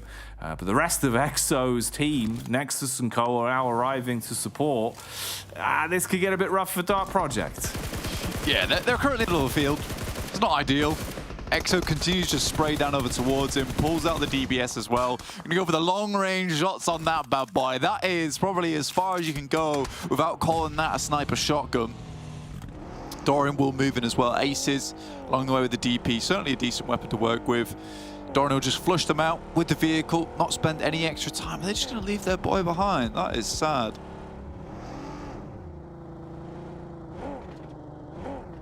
That's rough. He's been abandoned and left forever. I'd be crying after that one. Yeah, words will be said. Words will be had after the Yeah, he probably would be a bit upset. Look, man, I'm not gonna talk right now because I don't want to talk over the IG link. But after the game, we need to have a sit down. You start hearing the phone pings in the background during the comms. Boop, boop. Yeah, he's complaining. I can hear him. I can hear it. I can hear the dings. Quickly mutes his phone. Okay. Get off. Right, I've seen the messages. It's over. But luckily, not a good way that's to just go. The potential timeline. Not the timeline that will be happening. That's the alternate reality that's going down in the background. I'm sure EXO's a very reasonable man. Yeah, I'm sure it's fine. The only words that were probably had were, "It's okay. Next time." Unlucky. You probably could have got me up. I don't mind. It's fine. Yeah. It's fine. Yeah. It's fine, but it's not fun at the end of the day. But looking over towards the map as well, I mean, it has been pretty chock-a-block of action towards the start of this game, with Dark Project losing 2, TUNA losing 1, Nexus also losing EXO. A little bit unfortunate there. KASIK team really the only team to get away from that one with an elimination without losing any players off the back of it, so they're fairly pleased with that, and they're already up towards the south side of Everest, so a good amount of space to be working with. And just like magic, we have them on the screen. This is exactly how it happened. They get a little bit of action over towards yellows and then quickly send their way up towards Everest itself. So great place for KASIK team to start, and I think they have really the pick of the litter right now in terms of compounds if we do get a south shift on the circle come zone 2.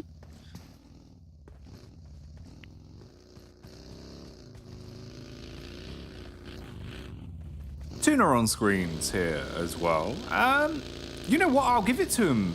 I mean, TUNA delivering so much more today than I think we saw from them. Quite a few of our play days combined, really. It feels like they've been hitting the mark a bit more. Starting to see some of the character from them as well. You know, that's one of the big things that I think we have such a good benchmark of personality and how some of our players individually operate across all of our top squads. Whereas with TUNA, it feels like a few of them have still been a bit of an unknown quantity, potentially lurking in the shadows somewhat.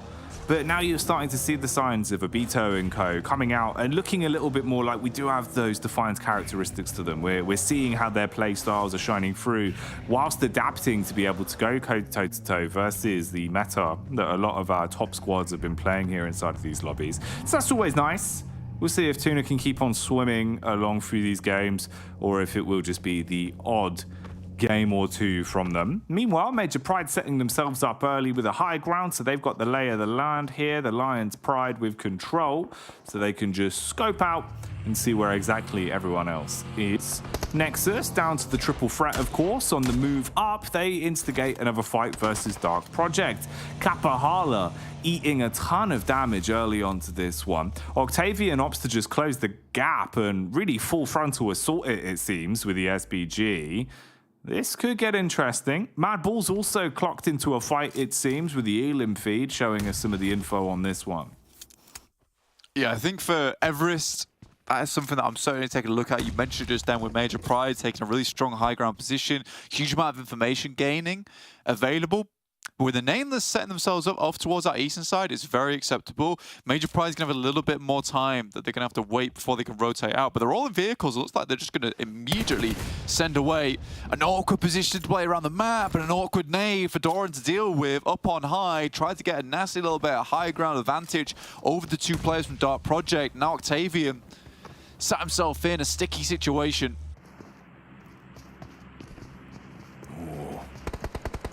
They're so close to Octavian right now. Cleaning out the angles left and right. Octavian ready for the jump peak though. On the bounce out, hits the first shot, shuts down Aces. Issue is he's eating damage from the sidelines. That's the MUERTE and co just peppering over and inflicting a ton of damage. Utility being used to burn them out of position now, as well as the MUERTE realize this is their opportunity to clean house on this compound and finish off Nexus for good. The nade will roll in and blow away the hopes and dreams, leaving just Kapahala in such an uncomfortable position now, forced to deal with this as a solo effectively. Good luck getting Octavian back up to be able to fight with you. Molotov through the window couldn't have been better. Kapahala's gone. Yeah, that molly absolutely crunched him right off the get-go. Must have landed straight on his chest there. Horrible way to go for Kapahala, but MUERTE quickly deal with that one, and they know they have to deal with it fast as well. They start moving over towards a better position in the circle. Major Pride has had one hell of a rotate here. The Nameless are all down as well. So they tried to rotate behind Major Pride, got taken out. But yeah, moving from Everest all the way top side of Hospital down towards this western side compounds. Really, really well played from Major Pride. They can start to play along this ridge side where it has a little bit of elevation down towards the south, looking over towards the MUERTE. So I really do like this rotate. For Titans, so this has been a position where they've had chicken dinners before in the past. So potentially another Titans game here, Jackie. We'll have to wait and find out.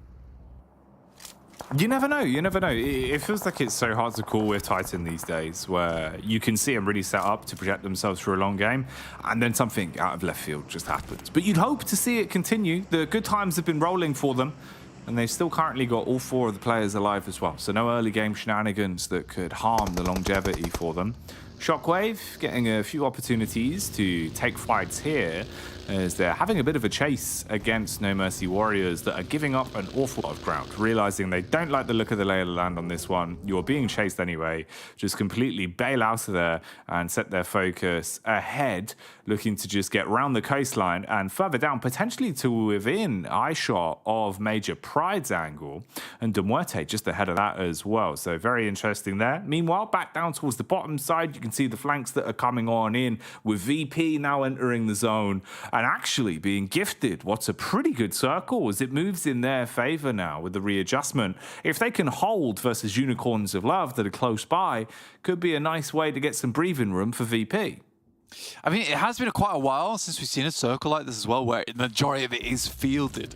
I think we've seen a lot of compound finishes so far on Erangel for these teams, which has been nice, I mean, I think a lot of people have not missed these fielded finishes, these fielded scenarios. But VP, like you say, take down Unicorns of Love. There's a potential to head over towards those chopstick compounds, just towards their northern side. Potentially control the field. That would be fantastic. KASIK, though, taking a massive amount of damage as across Major Pride, sends over towards the southeast. They've been very swift on their rotations this game. I've got to hand it to them.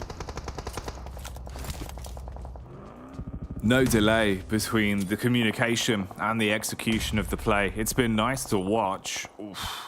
Utility being dashed out here though. Shifu trying to buy time whilst also dealing damage onto the front line of KASIK team. Trofka not quick enough on the crawl. Goes down to that one. English getting his belly down on the deck as well as the rotation comes in. So the rest of Dagestan regrouped and looking to defend on this one. Meanwhile, VP were able to hold. They found the rotate that was coming in from Unicorns of Love and best them in the close quarters engagement. So survived their way through that test as well. KONINA Power close behind them though, Jackie. That's my only worry. With the rest of the team of Hayes and Becker down towards the northern edge of Quarry, it's not likely that Gori and Palucci is going to get involved in this engagement. There's not a team that's headed over towards these Chopsticks compounds as of yet, just towards that south side of Gatka. Alpha team currently holding in Gatka itself, so they'll have a really good lay of the land. They also have Tenshik playing a little bit further outside of Gatka, playing as that information gathering game. A Shockwave sent over towards Major Pride. Ace is down. Not sure what Wagnazard is doing, but it's working. Oh, mate. They've just steamrolled through them. You would have thought they would have been set up and ready for this encounter, but the sheer speed and aggression in which they've been hit by Shockwave, they were not ready. Nades being thrown back in. Naomi at least connects onto Aza and stops the laser beam from being able to continue unleashing havoc against Major Pride here. You've really got to play everything perfectly. He knows effectively he's a solo at this point, so Naomi trying to make the right decisions, backs off and looks for the res onto his teammate, hard committing to the revive at least to save Black-White inside of the fight. MUERTE have helped them out by thinning the numbers of Shockwave, but now Malloy, he's going in on cleanup duty, wants to find the low HP players and be able to make something out of this one. Naomi and co jump in the vehicle and look for the swift getaway. Yeah, Black-White down. We're not able to get him back up again. And Naomi's just going to send towards a little bit of a position where he can take stock, take shelter, try and keep himself out of dodge. Now, this is a real interesting circle on stage 4. Right now, Alpha has a strong position with Zajipa up front. The rest of the team behind them still in Gatka. But this could easily go over towards the ridge side. And again, we've seen this many times in the past, Jackie, where that ridge side, if controlled well, if swept down and from that north side, you can win an entire game off the back of that ridge. So very, very interesting. With MUERTE making a crazy rotate all the way towards the west here. You can see it on the right side of your screens. They're looking to wrap in underneath, potentially take control early on. Titans see this, attempt to start stutter stepping down that way. These fights have been pretty wild from a lot of our teams in terms of the decision making with how they've been going about them. Very quick, little delay between seeing the opportunity and trying to seize it.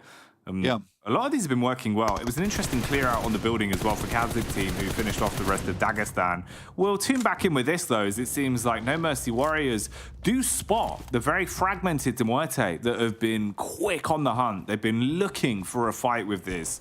They were somewhat fragmented though, and from the tree line, Milky Way just eats so many bullets, he'll be taken out of commission. They still have 2 vehicles for the quick rotations, and they're playing this one quite aggressively. Right up, holding the line against the blue and looking to use that as a tool to force them out of position so they can find the knocks onto the other players. The blue knocking Marvello as he'll be down on the ground. Watch me being eaten by it as well. This isn't going too nicely. Problem is, MUERTE might be running into Titan now on the getaway.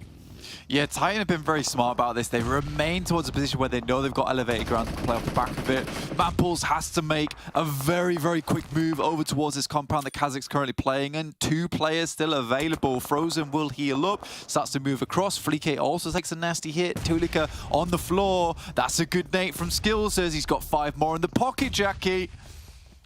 Armed with the grenades, ready to make big plays. English blowing them up as well. Tenshik replies, bouncing one off the wall. Everyone is down on the deck right now. It looks uncomfortable across the board. English goes for the revive on his teammate. Meanwhile, Zerich playing a slower, stealthier game. Or if he hits the rebound with a nade, it could be grotesque. Gets that round the corner, finishes the man off, and saves their bacon there by the skin of his teeth. Smart prioritization as well. Goes for the quick rotate round to grab Tulika, even amongst the carnage. It's Batman. It's got an invisible car there. That's crazy. I do think that was cruel from Tenchik. He moved up, sent the nade in over towards Skills, and that kind of what opened things up for MADBULLS. And honestly, if I'm Tenchik, if I knew what I'd done here, in hindsight, I probably wouldn't have made that play. It would have been so much nicer if MADBULLS didn't have as many players, because now Alpha will have to contend with this team that's likely going to try and crash one of the compounds they're currently in towards that late game. MUERTE got pulled apart by like an Oreo by Titans over towards this western side. They're currently holding one of the strongest positions while trying to take control of this ridge.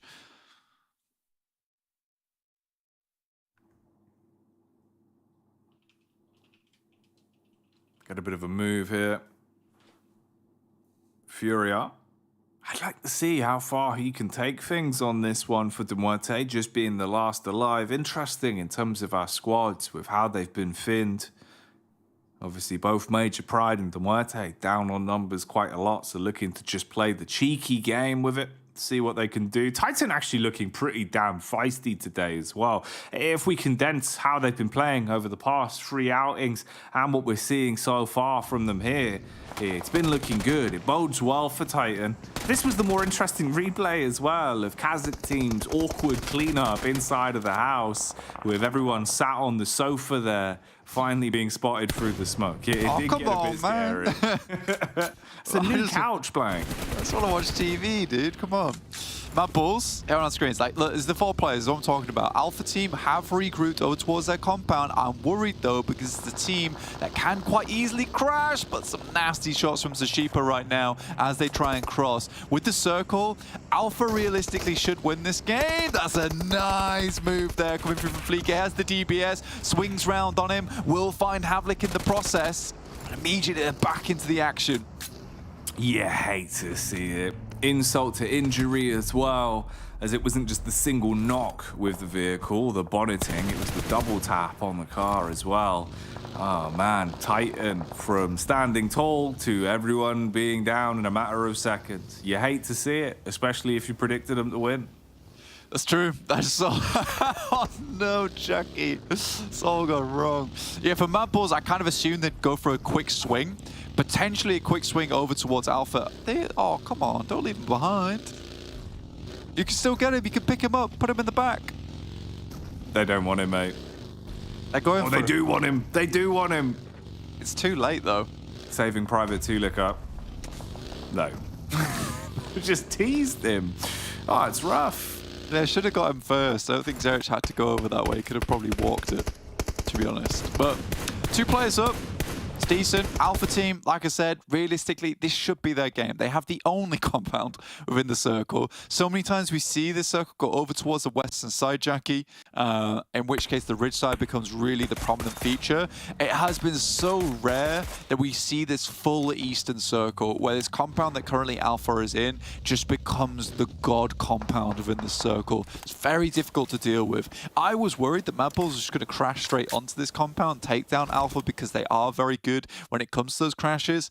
Bit of a wild rotate from MADBULLS, though. You respect the hustle, though. You realize that, look, they want to just get those consistent points in terms of a podium finish. It's most likely not going to be a win for them.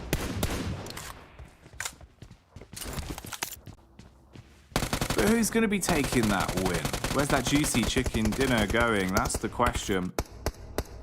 Some competitive lobbies today, but with some interesting results sprinkled in. I suppose the wild cards on this one potentially being your Alpha and KONINA Power. Ooh, KONINA Power that have had quite an unlucky day of it in a lot of their rotations. It felt like they've been caught in some horrible positions. Mandarin, though, making this look like a primetime angle from shooting on the roof, just battering MADBULLS and being able to control them quite easily here. So it thins the herd again, basically making it uncomfortable for MADBULLS to really go for the revive on that one. So they're playing as a solo effectively. They drop the smokes, do hard commit onto it. Mandarin not quite being able to find the knock that he was looking for.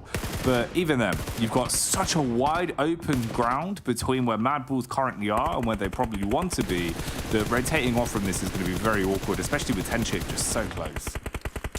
Honestly, I don't like this play from Tenchik. Is it going to get you some eliminations? Maybe. Is it necessarily? Absolutely not. This is the type of play Tenchik likes to go for a lot of times. He's like, I'm flanking, guys, I'm flanking. It's like, Tenchik, please, don't do that. It's not worth it. With VIRTUS.PRO at 4 players still up as well, it's very easily a chance for one of these teams just to absolutely blast Tenchik out the way. You know, I'm surprised that MADBULLS is still alive. What is going on there? I don't know. They've been kind of saved by the bell a couple times, saved by the smoke as well. Lucky that a few of these shots that are being fired out just sort of spam towards their general position haven't connected either.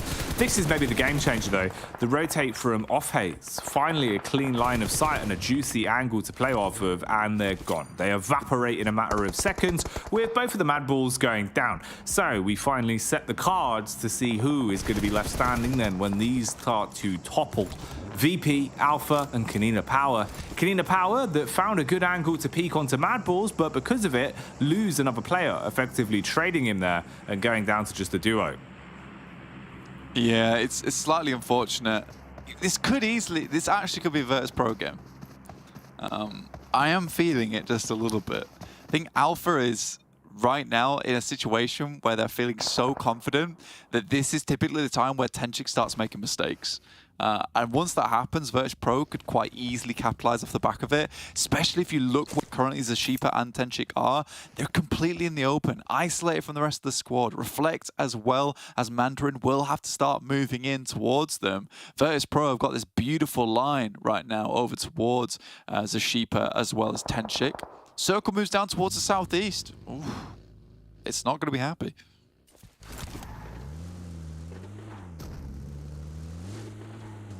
Back, jumps in the vehicle, goes for the long rotate round the back line, supported by his other teammate as well. So you've got the 2 cars in play that could potentially be used as a bit of a probing tool. Meanwhile here, Wait thought that he had got the drop on him, was trying to find some damage to open this one up. Instead though, a knock apiece with off haze going down and Wait feeling the brunt of the damage there from Alpha. Look how speedy they are to try and swoop on this as well. Tenchik quick on the rotate, gets himself tucked in behind the map geometry, trying to find the commit onto off haze, wants to guarantee that this first knock will be an elim. Oh, well, that is unfortunate for VIRTUS.PRO as well as KONINA Power. Alpha just gets the circle 100%.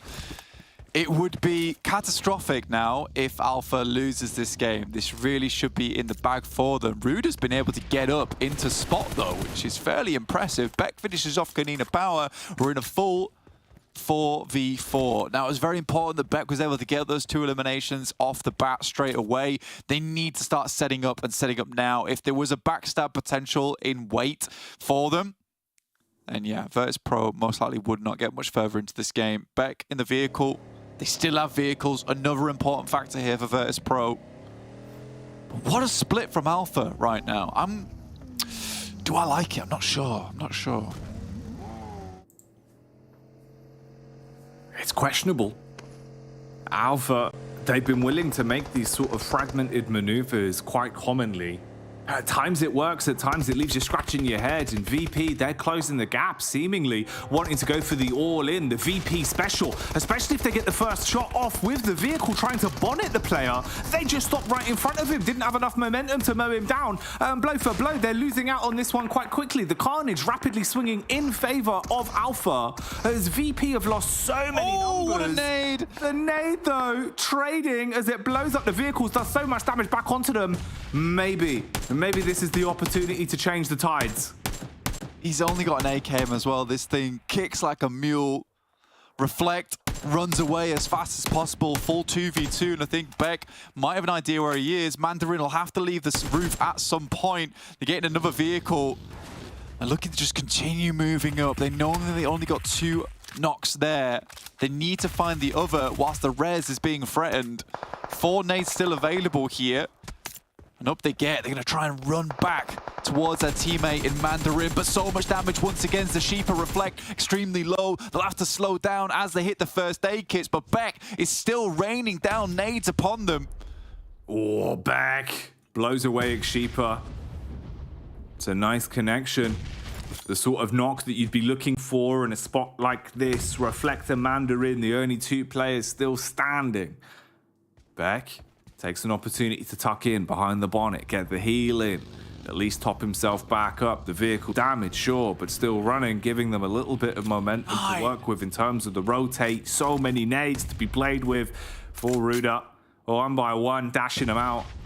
Not quite landing on the mark, though. That one seemingly does, as Tenchik eats it and expires. Nice angle here from Beck. Will finds the Sheeper. There's another on target, but through the smoke, Ruda's provided the information. And Alpha, they're split. I thought about how it was not going to work out too well. Luckily, the Sheeper's there. Pulls a Spider-Man, stops the car in front of him, but it's not enough. It's not enough, Jackie. It all goes down to this then. Everything's out on the table at this point. There's nothing hidden up the sleeves of either of these two teams. Reflect, he is so uncomfortable in this position. An awkward spot to be contending with. They have to give him the 1v1s. If they peek in a way where he can take 1v1s, he'll be laughing to the bank and potentially able to secure this one. VIRTUS.PRO have got to know this. They need to play off each other's timing here and peek together with the comms. They're split on the angles, so there's no easy opportunity for a spray down. The spacing's nice. The nades could be the difference maker. And Ruda does it again. Instantly blows him away. And VP get the chicken dinner from it.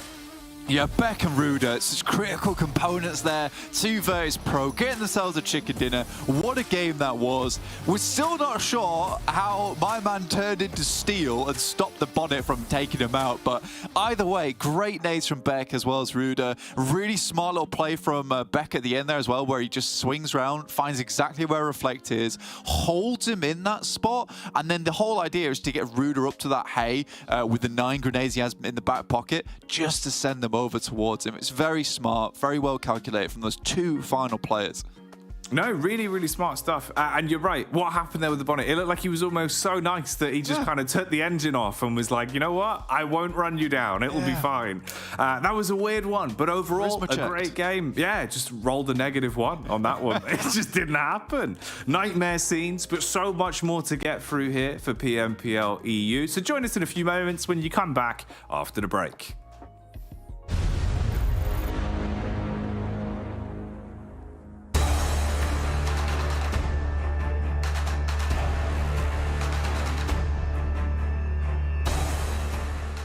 Hi there guys, you're watching Western Europe PMPL Fall Split. I'm joined today by Robs from Titan Gaming. How are you doing today, Robs? Donc salut à tous, c'est Robs et ça va très bien, très en forme et on est en préparation pour le PMPL, tout va bien. What made you want to join Titan Gaming, Robs? Je suis parti de SBG pour changer un petit peu dans ma carrière d'aventure et j'avais envie d'une nouvelle équipe. Donc je suis parti pour ça et on verra bien ce qui se passe. J'espère qu'on va réussir. Awesome. After playing with your previous team, Game Lord, for so long though, what's been some of the difficulties of joining a new team? C'est vrai que ça m'a fait très bizarre, déjà à cause de la communication, parce qu'on parlait en français dans l'équipe Game Lord, SBG, et là d'un coup parler en anglais avec une nouvelle team, surtout avec des très bons joueurs, ça m'a fait un peu bizarre de parler anglais, et sinon voilà, c'est une nouvelle aventure et on verra bien. Old Boy and Icy were able to win the PMPL Africa Spring Split, but in the championships they definitely fell behind over in Triple Esports. What kind of lessons did you guys learn though playing together in the PMRC EU versus Africa before the PMPL EU split begins? C'est bon. Déjà, Old Boy est un super joueur, Icy est un super fragger. Moi je pense que ils n'ont pas réussi malheureusement à se qualifier à l'MEA, mais avec la nouvelle équipe que nous avons créée, je pense qu'on peut faire quelque chose de bien et réussir et essayer d'aller au PMGC ensemble.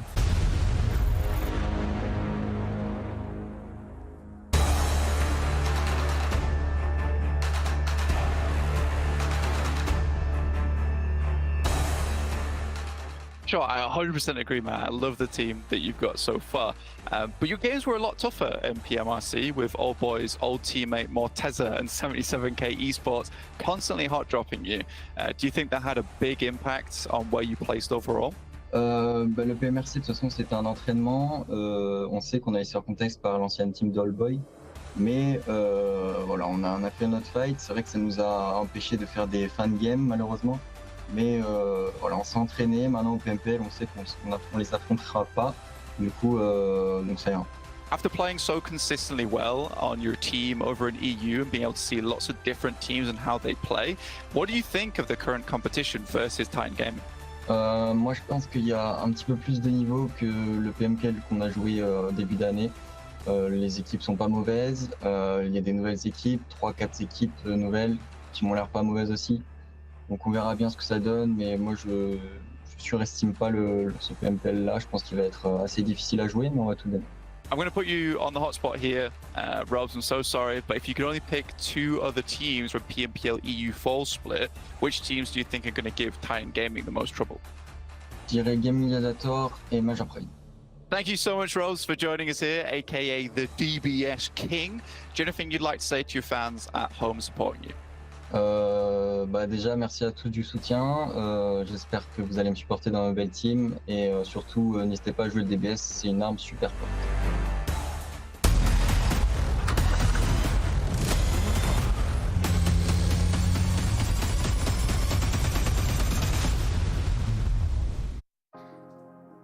VIRTUS.PRO with professional usage of the fields here, able to dismantle Alpha Team towards the very end as we witnessed some interesting moments. Let's talk about Max here in the field of Erangel. It wasn't exactly the most exciting of games, considering this field is brutal for these teams to actually play on out.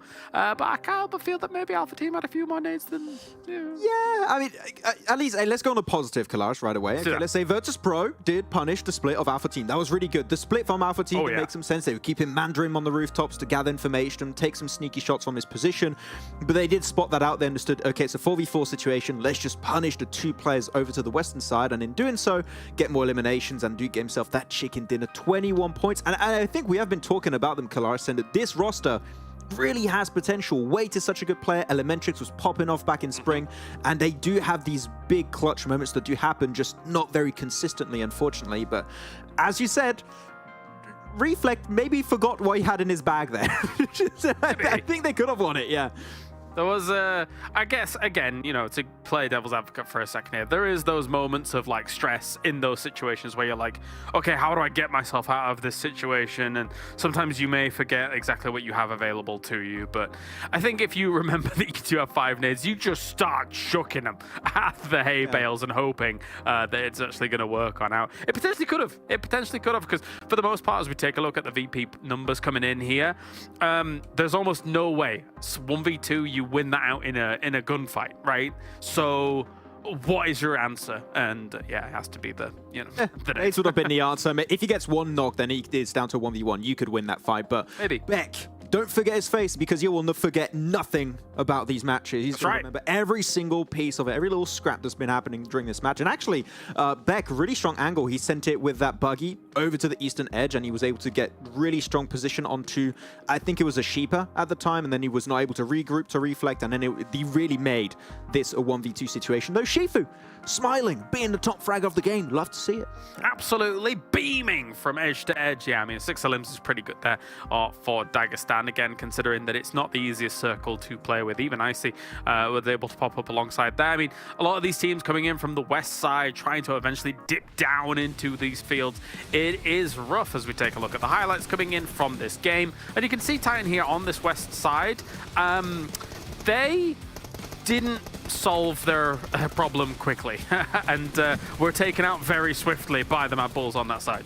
I feel bad for Jackie, though. He instantly predicts them, and as he predicts them, they go down instantly. So it's a bit unfortunate. But yeah, MADBULLS trying to transition away from the western side. I feel like they could have got the res on one of their teammates, like, oh, we're going to leave him. Or actually, we could res him. Oh, actually, we're going to leave him. And it's just a lot of weird back and forth for MADBULLS as they try and leave the west. But as you said, it was a bit of a weird finish at the end, because it's just complete fields. Only 3 teams remaining there. You had your VIRTUS.PRO, KONINA Power, and the side of Alpha Team. And this send it over to this side of the split to the west was exactly what VIRTUS.PRO needed to pull off if they wanted to have a chance to get the win, and then just push them back. And Alpha Team were just completely caught off guard and couldn't do much about it. But you'll see Beck, I think, in a few. Actually, no, you're just going to see Ruda do really good. And that's pretty There much you go. it. And gets the closing nade, and Reflect just forgot he had those 5 nades in his backpack. How sad. I think when you get to these field situations, and we're seeing this more and more now, you've got to be ultra sensitive about when you hear a vehicle and their approach in order to be able to start your spray before that vehicle crashes. Because if you're doing a split like this is becoming more common. These vehicle scents are becoming way more common to exploit you. So let's take a look at the overalls now and see where that sits us, as we have VIRTUS.PRO getting themselves quite a few points here, but they didn't have many apparently before this, so 24 points will be theirs right now, making themselves a 7th place spot right now, Max.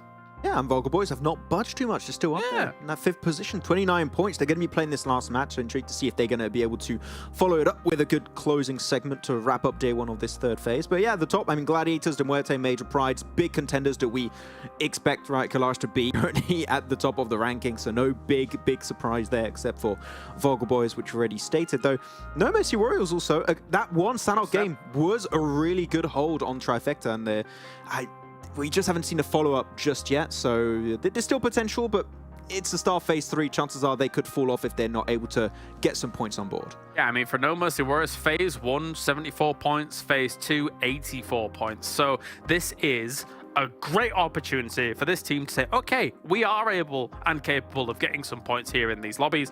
Let's try and make a big pounce for it here in phase 3. So not bad at all, because currently in the overall standings, they're 18th place out of the 20 teams. So this is a really nice start for them in here in phase 3. Yeah, they need a good start of this phase and finish off the phase well if they want to be in the top 16. That's where you want to be if you want to head into the finals of EU. And of course, if you just even barely qualify, even though you got bonus points against you, there's still a chance you could qualify in the championship. You need to make it in top 8, so that should be the objective for them. Make in top 16, and if you do make in the finals, then you'll have a different task at hand. But there's a chance. I think they can make it. And Max over here on the socials will be giving away some cool stuff for the Killer Whale parachute, shark cover. Get that, it's really angry. So I'm excited for that. What about you, Max? I would recommend the shark cover. We have, I think we have 5, so there's a limited amount. So if you win the first 2 giveaways, you might want to pick it, yeah. Or 4, because Max has already given me. No, I'm just joking. I wish he would, though. All right, well. For myself, yeah. All right, we're done. Let's head over to Jackie and Blank here for the final game of the day. Oh, I've just got a message on Instagram from Max, actually. It says that I've won myself a shark cover. That's pretty nice. So I'll take that. Yeah. Just lucky, I guess. Just luck. Must have just been luck, Blank. You can't be stealing those sharky outfits. It's unacceptable behavior. But it's not allowed. I've denied it. Take it back immediately. Yeah, look, I've come in, you know, I've been socially engineering Maxman's passwords for the past 6 months. I've finally gotten into the account. The only thing I wanted was the shark-related clothing. That's all I've ever cared about. So that chapter's closed. I've made out like a bandit, and now we can start to set focus on our last game of the day. Blank should be a tasty treat, hopefully a dessert course at the end of an already splendid day. Damn, I love that you've gone in for the long con, and we're here for the long con over in PMPL EU as well. Phase 3 now, things are starting to get a little bit rough. It's a long tournament, and we're on that final stretch. Day 1, all the way through to day 6 before we head over towards those finals. Right now, Gladiators somehow are still ahead in first place, despite everything that has taken place over the past couple of matches. MUERTE behind by just 1 point though, Jackie. Just 1 point, so they can still take it away in that first place spot. Major Pride won't be chasing anymore, but Titans still will in 4th place. VULGAR boys, they've not moved too much, but this is their potential, their chance to get even further up the rankings. You know what? I'd love to see VULGAR boys in the podium by the end of the today. It's kind of cool that they're actually playing a lot better, and we're seeing more and more for them. And we've all sort of grown to really love Foops, man, as well. Like, I am the #1 Foops fan at this point. You've already claimed _FoopsStan on Twitter, I believe, so that's yours. Oh, yeah. They're just a fun team to watch, and I think it's also kind of cool now because we're getting to say VULGAR boys a lot more. And VULGAR boys can sound quite aggressive if you say it quickly enough. So that's a fun storyline for me, Blank. It is a... Oh, okay. You know what I mean? Oh, Yeah. God, look at this zone. Hello. You are going to break me. So let's go over towards Impala, Iso, which is going to repair me, put me back together. Not for the rest of these teams, though. This is cruel. This is criminal as we look over towards the northwest side where our playing path has been. Most teams looking to get their way down here ASAP, trying to get in towards position. MADBULLS can head towards their original drop spot, but they've dropped on top of MUERTE down towards this south side, Jackie. It is indeed. I've checked my compass. You're right. Thanks. Yeah, Just thought I'd make sure everyone was on the same page. that's good. I'm glad. I hope everyone else has got their compasses out at home because I'm going to be using a lot of directional terminology today. Very difficult to keep up with. You know what we should do? We should figure out, really tools that everyone should have at home, that they should have on hand when watching these with us. So, protractor, ruler, maybe a compass, some string, a notepad to write down things. Yeah, like Esports PUBGM EU over on YouTube as well as Instagram. Get that written down now. Underline it with the ruler. Do a little rainbow with the protractor over the top. And then with the string, do a little bow tie and then just like glue that on with a Pritt stick. There you go. Your beautiful little thing in your notepad there for you. I've just lined that up for you right now. Just follow the steps. Go back in the VOD if you need to hear them again. It was a little bit fast, but you're good to go now. If it was too confusing, don't worry. You can pause and retry your PUBG Mobile craft, pubcraft, craft mobile. Mobile craft. Mobile craft. Your mobile craft PMPL EU edition starter pack. Oh, we should do like some origami in the shape of a shark. That'd be sick, actually. That'd be really good. Yeah, that'd be some good content. Let's get that on board. We could do all the team's logos. Like, you could have a mad bull, you make a bull. Yeah. Yeah.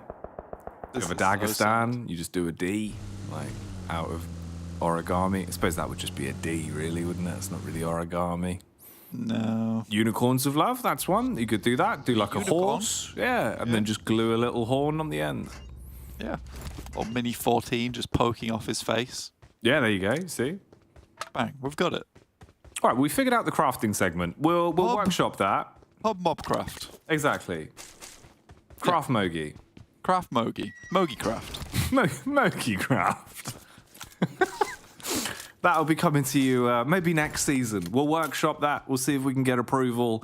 And hopefully you can start crafting along at home. With us at home. Yeah, we'll do it each week. It'll be a great death segment. Looking at the game, though.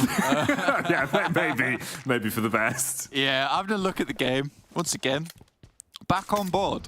Look, to get that out there, we've just been workshopping a few things, just like the team's been workshopping a couple of these rotations. They've not been easy. They've really not been easy. Heading over from that northwest side, getting towards this position, you want to get as far as possible over towards that eastern side. Get out the compass. TUNA currently over towards Impala right now. They're on the northern edge of it, but KASIK team also trying to barrel their way over towards the position as fast as possible, with Skills still left a little far behind. Dagestan equally trying to head their way through Los Leones. So a lot of teams will not be in the ideal spot straight away, which is going to make for quite a fun finish, I would say, on this circle. Titans do manage to make their way to the south of Junkyard, so they're in the midst of it right now. They've got Unicorn to love towards their north, Alpha on the west, TUNA on the east, as well as VULGAR. So I think Titans probably one of the teams that is the closest to getting themselves in an engagement that most likely is going to go fairly pear-shaped. And that would be fine, but the problem is they don't enjoy a pear. They are more of an apple enjoyer, and obviously apples nowhere near as bulbous towards the bottom, with the increase in height towards the top just a lot more round. And that is an easier shape to deal with. Pear shape, obviously making it slightly more awkward with its obtuse design. Yeah. So something to keep into the back of your mind. VULGAR boys on screen again now, though. And they've been no strangers to the spotlight today. And it's been really nice to see the improvements that's been coming out from them. Let's see what they're going to get up to here, though, as already there's been a bit of bonneting going on. Tresley replying back, and he's just spraying and slaying, it seems. Even another one, because he knocks Havlik down. That's actually pretty damn menacing the way he's been able to play this. You basically just fumbled Titan instantly. Whoa, icy, always crisp for it though. Oh no, how is he turning this around so quickly? It looked like VULGAR boys had really blown Titan away, but now they're getting hit by the strong wind. Comes the nade as well over towards that top side. Tresley will sidestep it, gets away. Here's the weather report. Senses a bit of thunder and lightning. Titans down to just a single player. Tresley tries to move down towards Foopsman, who's getting struck by lightning right now. Icy maybe could have finished off everyone there, but ran out of bullets towards the end. Certainly didn't run out of steam though. He was ready for some more. Old boy will complete the task. And like I said, first to get into an Austin engagement, pear shape, difficult shape to do in origami particularly, but they will lose a play off the back of that. Yeah, they never recommend that you start with the pair. The pair is always one of the later fruit that you learn, you know? Be tackling that in finals on MogiCraft. Yeah, that would be one of the last bit of origami we'd probably get you to do. Maybe start with a banana, start with an apple, a grape, very easy. It's just a hole punch. One bit right through the paper. You could make 100 grapes if you wanted to. We'll cover that with week 1. But right now, let's cover what's going on here, as it seems like PERMITTA have been able to cover all angles and all avenues that they're being attacked from. As KASIK team at least look to try and battle back. It's awkward. What? And the nade has ruined them, mate. That's perfectly placed. Great maneuver from Rogo. Saw the opportunity to back off. The Hail Mary nade blows their hopes and dreams away. And he'll be saved by his teammate in Temp as well. Perfect connection on that one. Yeah, absolutely lovely. Carl Rogo there, just giving them the hoofing with the big slash on the nade, takes them all down. KASIK will not be going much further. This is what we're talking about. This circle is horrid. It's horrible. Awful to play around with. Stage 2 will head over towards Impala itself, a bit towards that northern side, so we're not isolating that urban finish that TUNA and Dagestan assumed that we'd be heading towards. SPG also similarly, they're on their straight arrow path into the circle. Titans have managed to stay a lot out of action here, but VIRTUS.PRO once again taking a fairly strong spot within the circle, coming off the back of their last game, where they're able to sneak that win away from Alpha after Alpha goes for a bit too much of an aggressive split, I'd say, towards that end game. VIRTUS.PRO just like, well, we'll take advantage of that right now.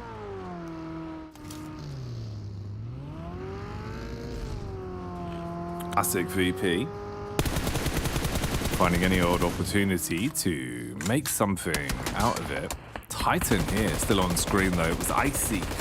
Saw a little glimpse there, a potential glimmer of greatness in the rotation that was coming straight by him. So he peeks into it and gives up his position. But you are just swamped. You've got teams up high with VP having the high ground control. Everyone close to you on the lower levels as well, with Dagestan basically on top of Titan's angles. So no easy ones for 3 here. Even getting out is going to be an incredibly tall task. And it seems like one by one, most of Titan are starting to dissipate at this point. Yeah, Carl Rogo coming through again. Some more decent shots over towards him. Gets a bit dicey for Icy, and now one player remains in robes with the M24 now. M24, not sure what much he can get done with this, honestly. It's really going to be quite difficult. Dagestan similarly in a horrid situation. They will just have to live on this coastal side from now on, hoping the circle comes towards their way. Kitsune also getting torn to pieces. PERMITTA's having a bit of a time right now. Hey, they're giving it. You know, this is huge for PERMITTA. It's what you wanted to see from them. See him playing with confidence, willing to peak, willing to take fights that otherwise maybe they weren't really quick enough to the draw with. You love to see the change. The body language looked good. Can they recover though? That's the big question mark that looms over them now, as they've got to get both players back on their legs, reset in terms of the HP, and still look for an opportunity to be able to find a way into a fight here when they are relatively sandwiched with both SPG and Gladiators very close by. Late arrivals from both No Mercy Warriors and the Nameless. They missed their connecting flight, so they'll be arriving a little bit later than everyone else to the zone. But this is uncomfortable with some of the spacing we're looking at. Ooh, okay. Zone moves a little bit further down. Gladiators will be able to reshuffle on this one. Shockwave got a big old jog ahead of them, though, to close the gap on this. And they'll have to find their way through Alpha. Meanwhile, joining Unicorns of Love's POV, we can see that they're duking it out for compound control against Dagestan. Tempting to get in there. Dagestan managed to find their way towards Longhouse, which is pretty impressive, to be honest. It had to be a very quick rotation. Zadira looking over towards MacVins, trying to send a nade that way. Woodson's got one left in the back pocket, doesn't find much success with it. Will drop down the smoke, attempts to get out of there. Use the old ninjutsu to disappear. But I don't think the smoke bomb's going to be enough.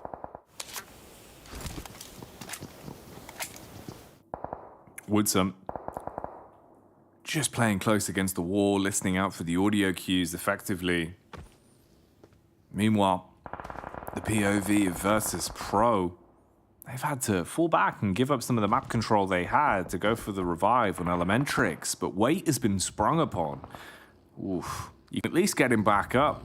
Now you're going to feel uncomfortable knowing that a lot of these lines of sight that were once super powerful for VP have demised in strength a lot. They could be peaked upon now. Woodson just waits for the oncoming assailants here. He's got the DBS, so if they peak him one by one, that would have been the dream scenario, but they overwhelm him, suppressing fire with the LMG, supported by this up-close peak.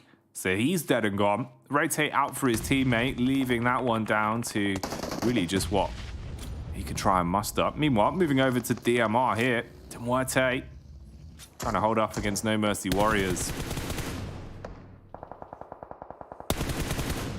SBG though, and a little replay on this one from Narvalo. Great little spray down from him. SBG have actually had fairly decent running towards the circle here, getting on the outer edges, heading in towards stage 4 soon. But we're keeping a lot of water in this one, Jackie, so it does make things pretty tight in terms of positioning to be taken. You can see this line has kind of been appearing towards the center of the circle. Gladiators attempt to make quite a wild play to get in. They will fend off quite a few. They lose Kitsune on the rotate, but most likely will be able to get in towards this building. They're just looking for a home to stay. They'll have to fight off against No Mercy Warriors to try and remain in this position. It's rough. It's rough right now. Matic's out. Oh, man. Froze him with a snapshot off. Wait, trading it back onto GG. Gladiators struggling now as they're starting to crumble away. Really all down to just Tixie. The time bomb that normally saves their bacon in the last few moments. One of the first going down as they are out of commission, leaving in 13th place there then. So the lobby, it's got no room for Gladiators today. In our last matchup for today's playdate, Alpha team were taking a spotlight, as they will just be dropping nade after nade onto the Nameless and just running up, seeing if they can dash these in. Reflex, pretty damn good actually being on the mark with these. That's his second knock off the nades alone. Yeah, it's doing fairly well. I mean, he got it pretty nasty from VIRTUS.PRO last game, so he's learned a trick or two. They're just switching from seat to seat to attempt to get this done, to get towards the Nameless, but so difficult to make happen. Matagod goes down, Zashipa just about clutches it out. They will be able to get Reflect back up on his feet, but the circle, it's moving in, and the blue is pressuring them to head further. And look at this, it's Shockwave looking for the third party. Terminus just exploring, trying to locate where these players are.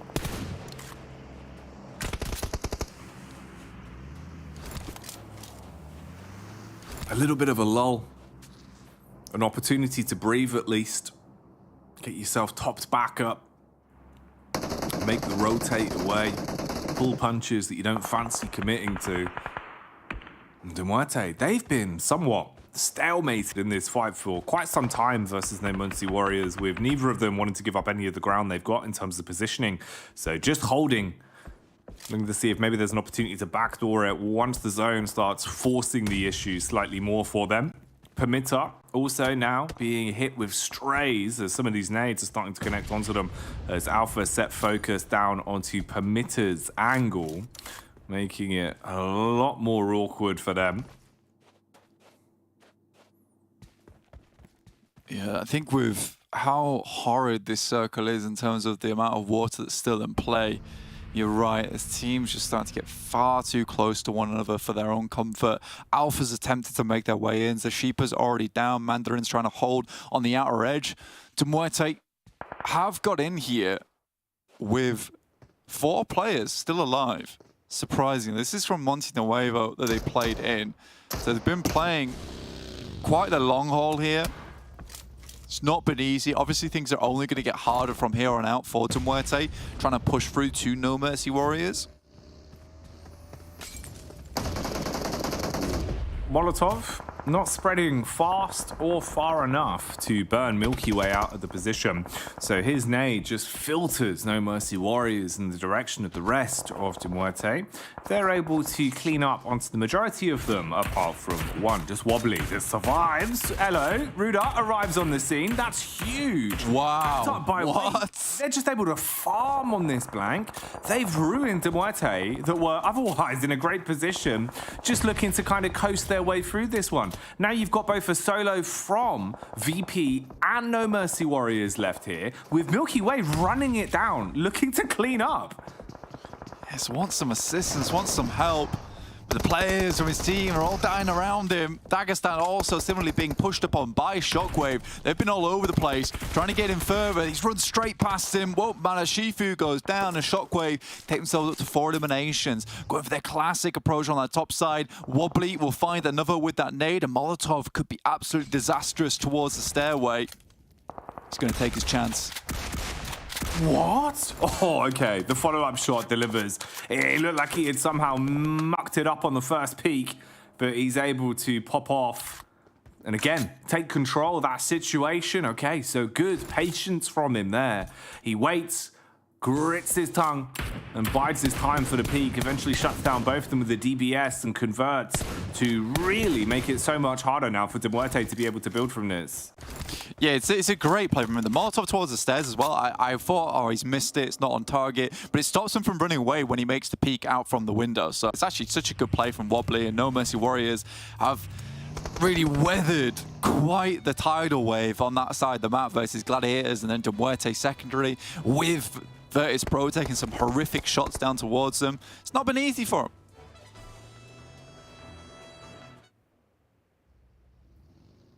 Standoff here towards the roadside against Alpha and Shockwave, with Robs getting a cameo in the backline there for Titan. Shockwave trying their luck to see if they can draw out the fight, draw out the engagement, as we see the roam around in the vehicle, trying to cause somewhat of a kickoff. Sheepa baited into the peak, but can't find too much for his troubles there as he backs off. They're all inside the building. SPG, gonna move as a pack, try and overwhelm. They run straight into the hold. Lose an awful lot on the initial contact. At least there's a trade back as Victor and Tuminers are able to play together to do something on this one. Not looking too clean for them though. Shockwave at least being torn from trying to peek the front hand side to being back inside the building. Mandarin finding weakness in the back as he'll spray some bullets down range as well. This is really turning into a bit of an abattoir now.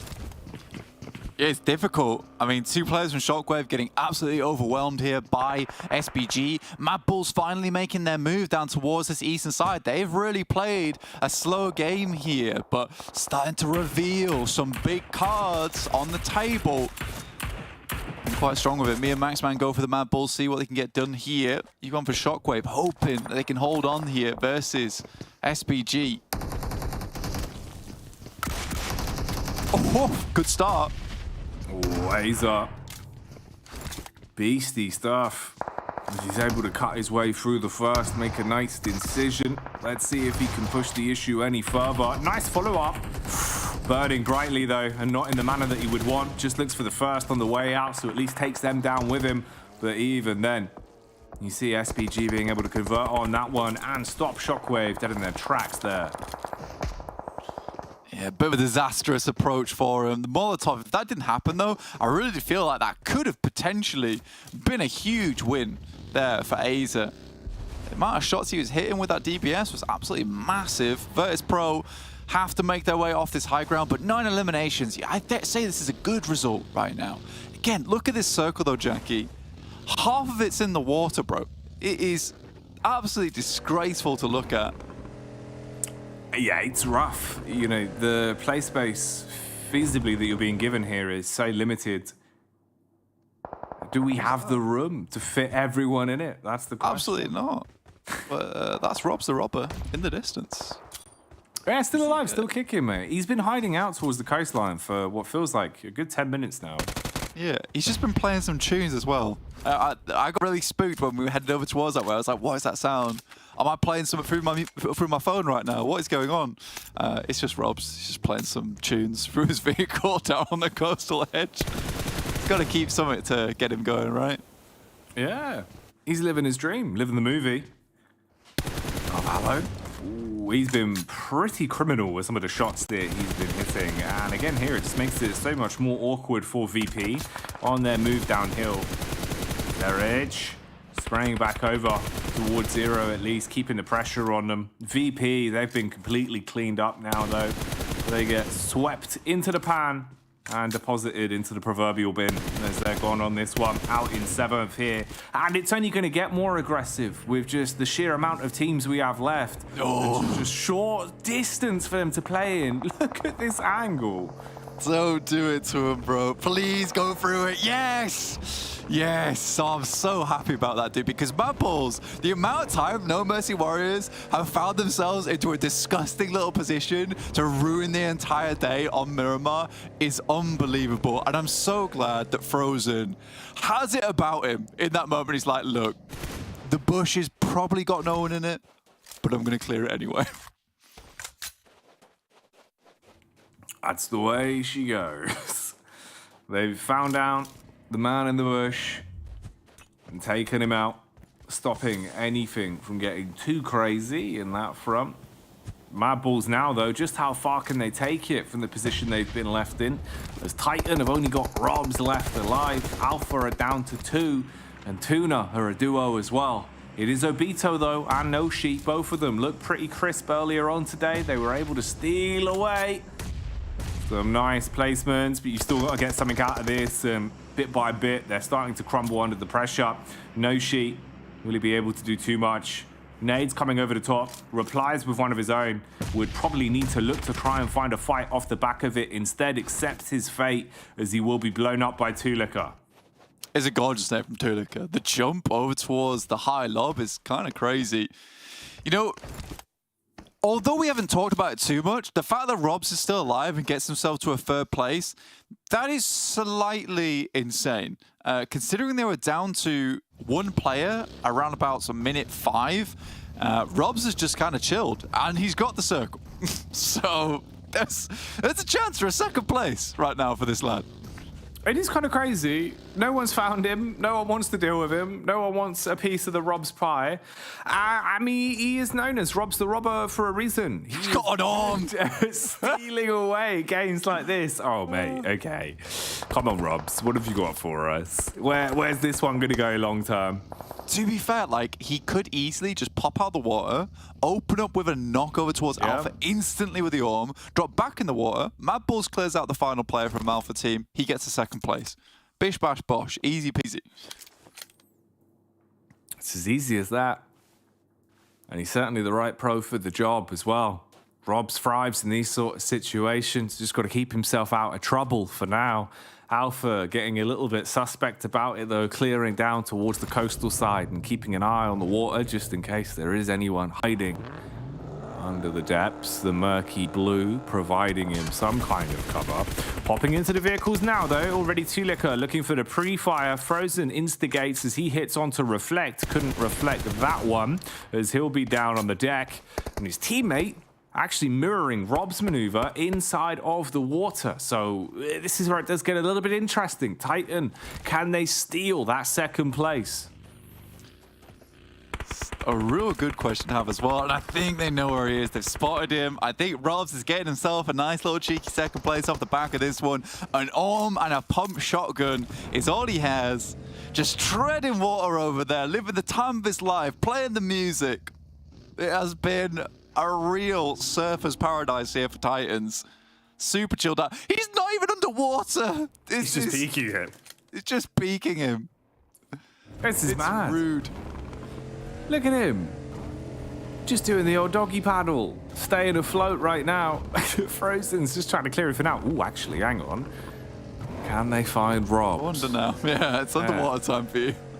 Can they locate him? Mandarin swimming in. Oh, dear me. Circle is back onto Robs. This is just so easy for him. I'm just gonna little hide away. It's such a horrible angle for MADBULLS to try and find here. Yeah, the geometry kind of really works perfectly for him. Oh, hello, Frozen. You thought the car was a submarine. He's going to try and look from underwater. I mean, this is kind of the last-ditch play that you want to go for, right? Is to head in the water yourself and try and spot. But they don't really have any more options because Robs is being fantastic at hiding. Mandarin most likely going to die to the blue. Oh, no. Ooh. Will he die before Robs? That's the question. Oh, it's a ticking time bomb. Robs is one sneeze away from going down. He has a sliver of HP. Tulika finds him. Oh, lights him up. Just when you thought it was safe to go back in the water. Robs. The Mandarin's gone. The zone takes him out. There you go. In the end, MADBULLS pick that one up and secure it as they will take the last chicken dinner of the day there. Really well done to MADBULLS. I think MADBULLS have been trying to get things back on board since that first Erangel. We talked about all day that they're making the right moves, they're making the right plays, Jackie, just not quite hitting their mark. That last game, though, really well done. They played it a little bit slower, and then they get to that end game, blast out of their minds. Beautiful stuff. Love to see it. But Robs, third place off the back of that. Oof, you love to see it. Pretty mad. Pretty mad he was able to actually tread water for that long. That's one thing. But go on to steal away some points. You know, you're going to be happy with that, mate. But there you go. Rounding that one out in the end. Then MADBULLS being able to take it. Let's sprint on back like a bull that's just seen red over to the analyst desk. And here's what they thought about that one.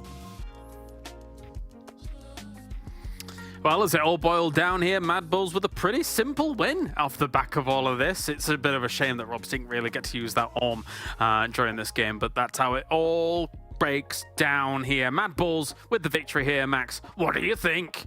A lot of water. That's what I think. 50% water since the start of the game, pretty much. And yeah, I mean, Robs, despite, I think Blank mentioned it, they were down to just Robs after 5 minutes. He just stayed on the water, and the circle was great for them to get himself.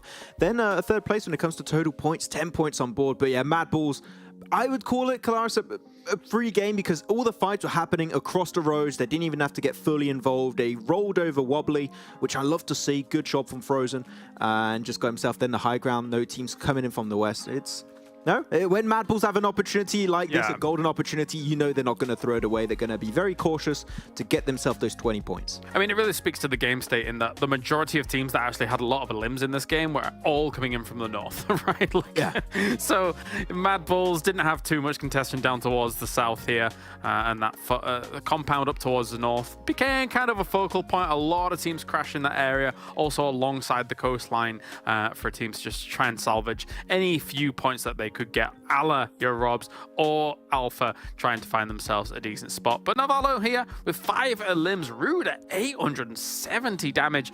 Considering VIRTUS.PRO had what was a split across the big kind of factory compound north of Impala, they were able to do a lot there up on that high ground. Yeah, it is good to hold that position, especially when teams are trying to exit those buildings. But when you have to move yourself across the road, especially, it's not just leaving the high ground, you're leaving the roadside too.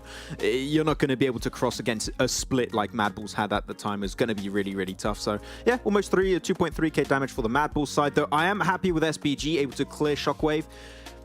The French homies, not homies anymore, it seems, but really I'm impressed with what Navalo and Victor have been doing today. They've been really good when it comes to individual performances.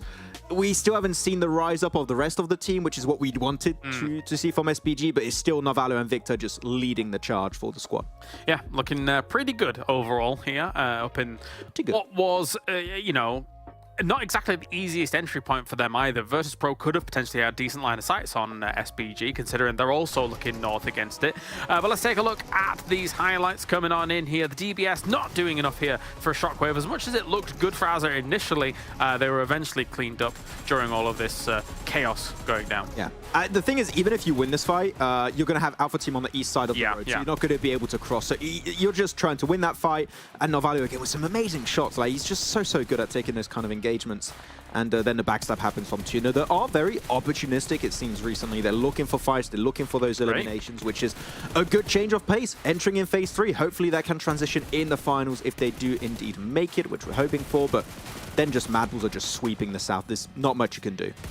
No, definitely not. Everybody transitioning in as well. You can see them here as they move into the middle and dislodge TUNA quite swiftly. And then from there, they're just having to deal with solos in this water, which, as you say, like the whole game, just 50% water constantly. It's very rare that you actually see this come out. Chulika able to scout that out and just watch him fade away in the blue. So... For MADBULLS, they didn't really have many contesters in those last moments, but let's take a look at who has been able to contest every single win throughout the day as we have our 5 games done. And it became eventually a little bit more kind of to the rhythm of what we've seen throughout phase 1 and phase 2. But TUNA started things off big with a big win. Yeah, and we almost got ourselves a No Mercy Warriors win in that. Almost. Match. But no, Gladiators do take it home again. It was the great duo. We had a Meku, Matic, and Tixi doing really good stuff in that match. But yeah, I'm happy to see VIRTUS.PRO in particular. We mentioned this roster many times. Good punish on the split of Alpha Team in the Gatka fields, and I want to see more of that continuing for phase 3. But there's some potential that teams can rise up before the finals, where we're going to have not a big reset, but you're going to have some kind of a reset. So it's the opportunity for these teams to learn from these past 3 phases and then start popping off in the finals. All right, well, who do you think's the MVP for the day? Malloy? We were kind of agreeing with Malloy. I think we're going with Malloy here. Yeah, the thing is that I don't think he did as much in the other games compared to the 10 limbs that he got in that one. So, but I still kind of want to go with him because he got 10 limbs in one game. That's kind of cool. It could be MADBULLS player, like they had decent survival time. Yeah. I should have said it. Wait, I want to load that. How close is it? I mean, good on Zerich here. He's going to get himself 9 limbs. And as always, the thing that always comes with MADBULLS, right, Kalaris, is they're always going to have good survival time. And it's a big portion of the MVP equation to be at the top up there. So yeah, Zerich is looking. So yeah, Malloy is second, actually, with 12 eliminations on the day. He's got less damage. He's got 1.7k damage compared to 2.3k of Zerich. And the survival time is down by about 10 minutes, which does make a difference. And Icy is top 3. He's always up there. Of course. Of course he is. You know, okay, it's cool that Zerich got this, but I do think, 10 limbs in one game, that's pretty cool. So I'm going to give the consolation prize to Malloy. There you go. What do you think? He's got the most limbs on the day. He's got 12. The closest is 9, which is Zerich. So yeah, he wins the top fragger. Yeah. I'm just going to keep making that noise and hoping that it goes away. Yeah. Anyway. Okay. Let's take a look at the overalls from phase 1, 2, and the start of 3 as well, and see what's going on up at the top as we have ourselves almost a 100-point lead from MADBULLS over Major Pride here. Although, of course, Major Pride was able to do enough to kind of catch up in those PMGC points once again. We'll see how that shakes up a little down the line. We're not going to check in with that now, but we can keep that in the back of our minds, Max. Yeah, and VIRTUS.PRO able to put himself in 8th position. I do wonder what the cutoff point is going to be looking like, because it's important to look at the top 8 because it gives you a good idea of what the finals could be looking like. It could give a good idea of what the contenders for the championship could be looking like also. So currently VIRTUS.PRO, if you were qualifying teams for championship, VIRTUS.PRO would be the ones making in, but I want to see what the cutoff point is. 315 to 313 with Dagestan, so just a 2-point difference. It is very close to the wire, so we know which our top teams are going to be, Kalaris, but the top 8 I think is close between a decent amount of teams, so I'm intrigued to see who's going to be the bottom 8 teams to make it in. Yeah, coming into today, VIRTUS.PRO actually was in 10th, so they've been able to jump above Dagestan as well as KONINA Power, which is a nice little step in the right direction for them. VULGAR boys as well here, still in 12th place. They were 12th place to start the day off, despite them having a pretty decent day here. Whereas TUNA, 15th, they were also previously in 15th. So yeah, not too much movement going on down here. But again, for these teams, it's not hugely impactful. Of course, you want that top 16 to be able to move on in. Let's take a look, though, at our predictions throughout the day. We've all done not too bad. Not too bad. Hey, Blank's up there. It's cool. Got himself the MADBULLS predict to wrap it up. I mean, it's just a prediction. What do you want? I like that Jackie goes for his weird, wacky predictions, though, so I'll never hold it against him. I like it. Blank, you know, kind of redeeming himself from the previous games days that we had, because obviously he was absolutely dog water in those predictions. But 10 points on the day, that's great for a Blank. I wonder if he's got anything to say about it. Maybe he does. I don't know. Who cares? Well, anyway, we've got ourselves Monster. We care about them. Thank you to them for joining us for PMPL EU Fall. And, of course, they'll be repping us in the next days for Phase 3 as well. That has been the first day for Phase 3. It felt like it blitzed across the day here, but we are done. We are back tomorrow, same time, same place for more PMPL action. So we'll see you then.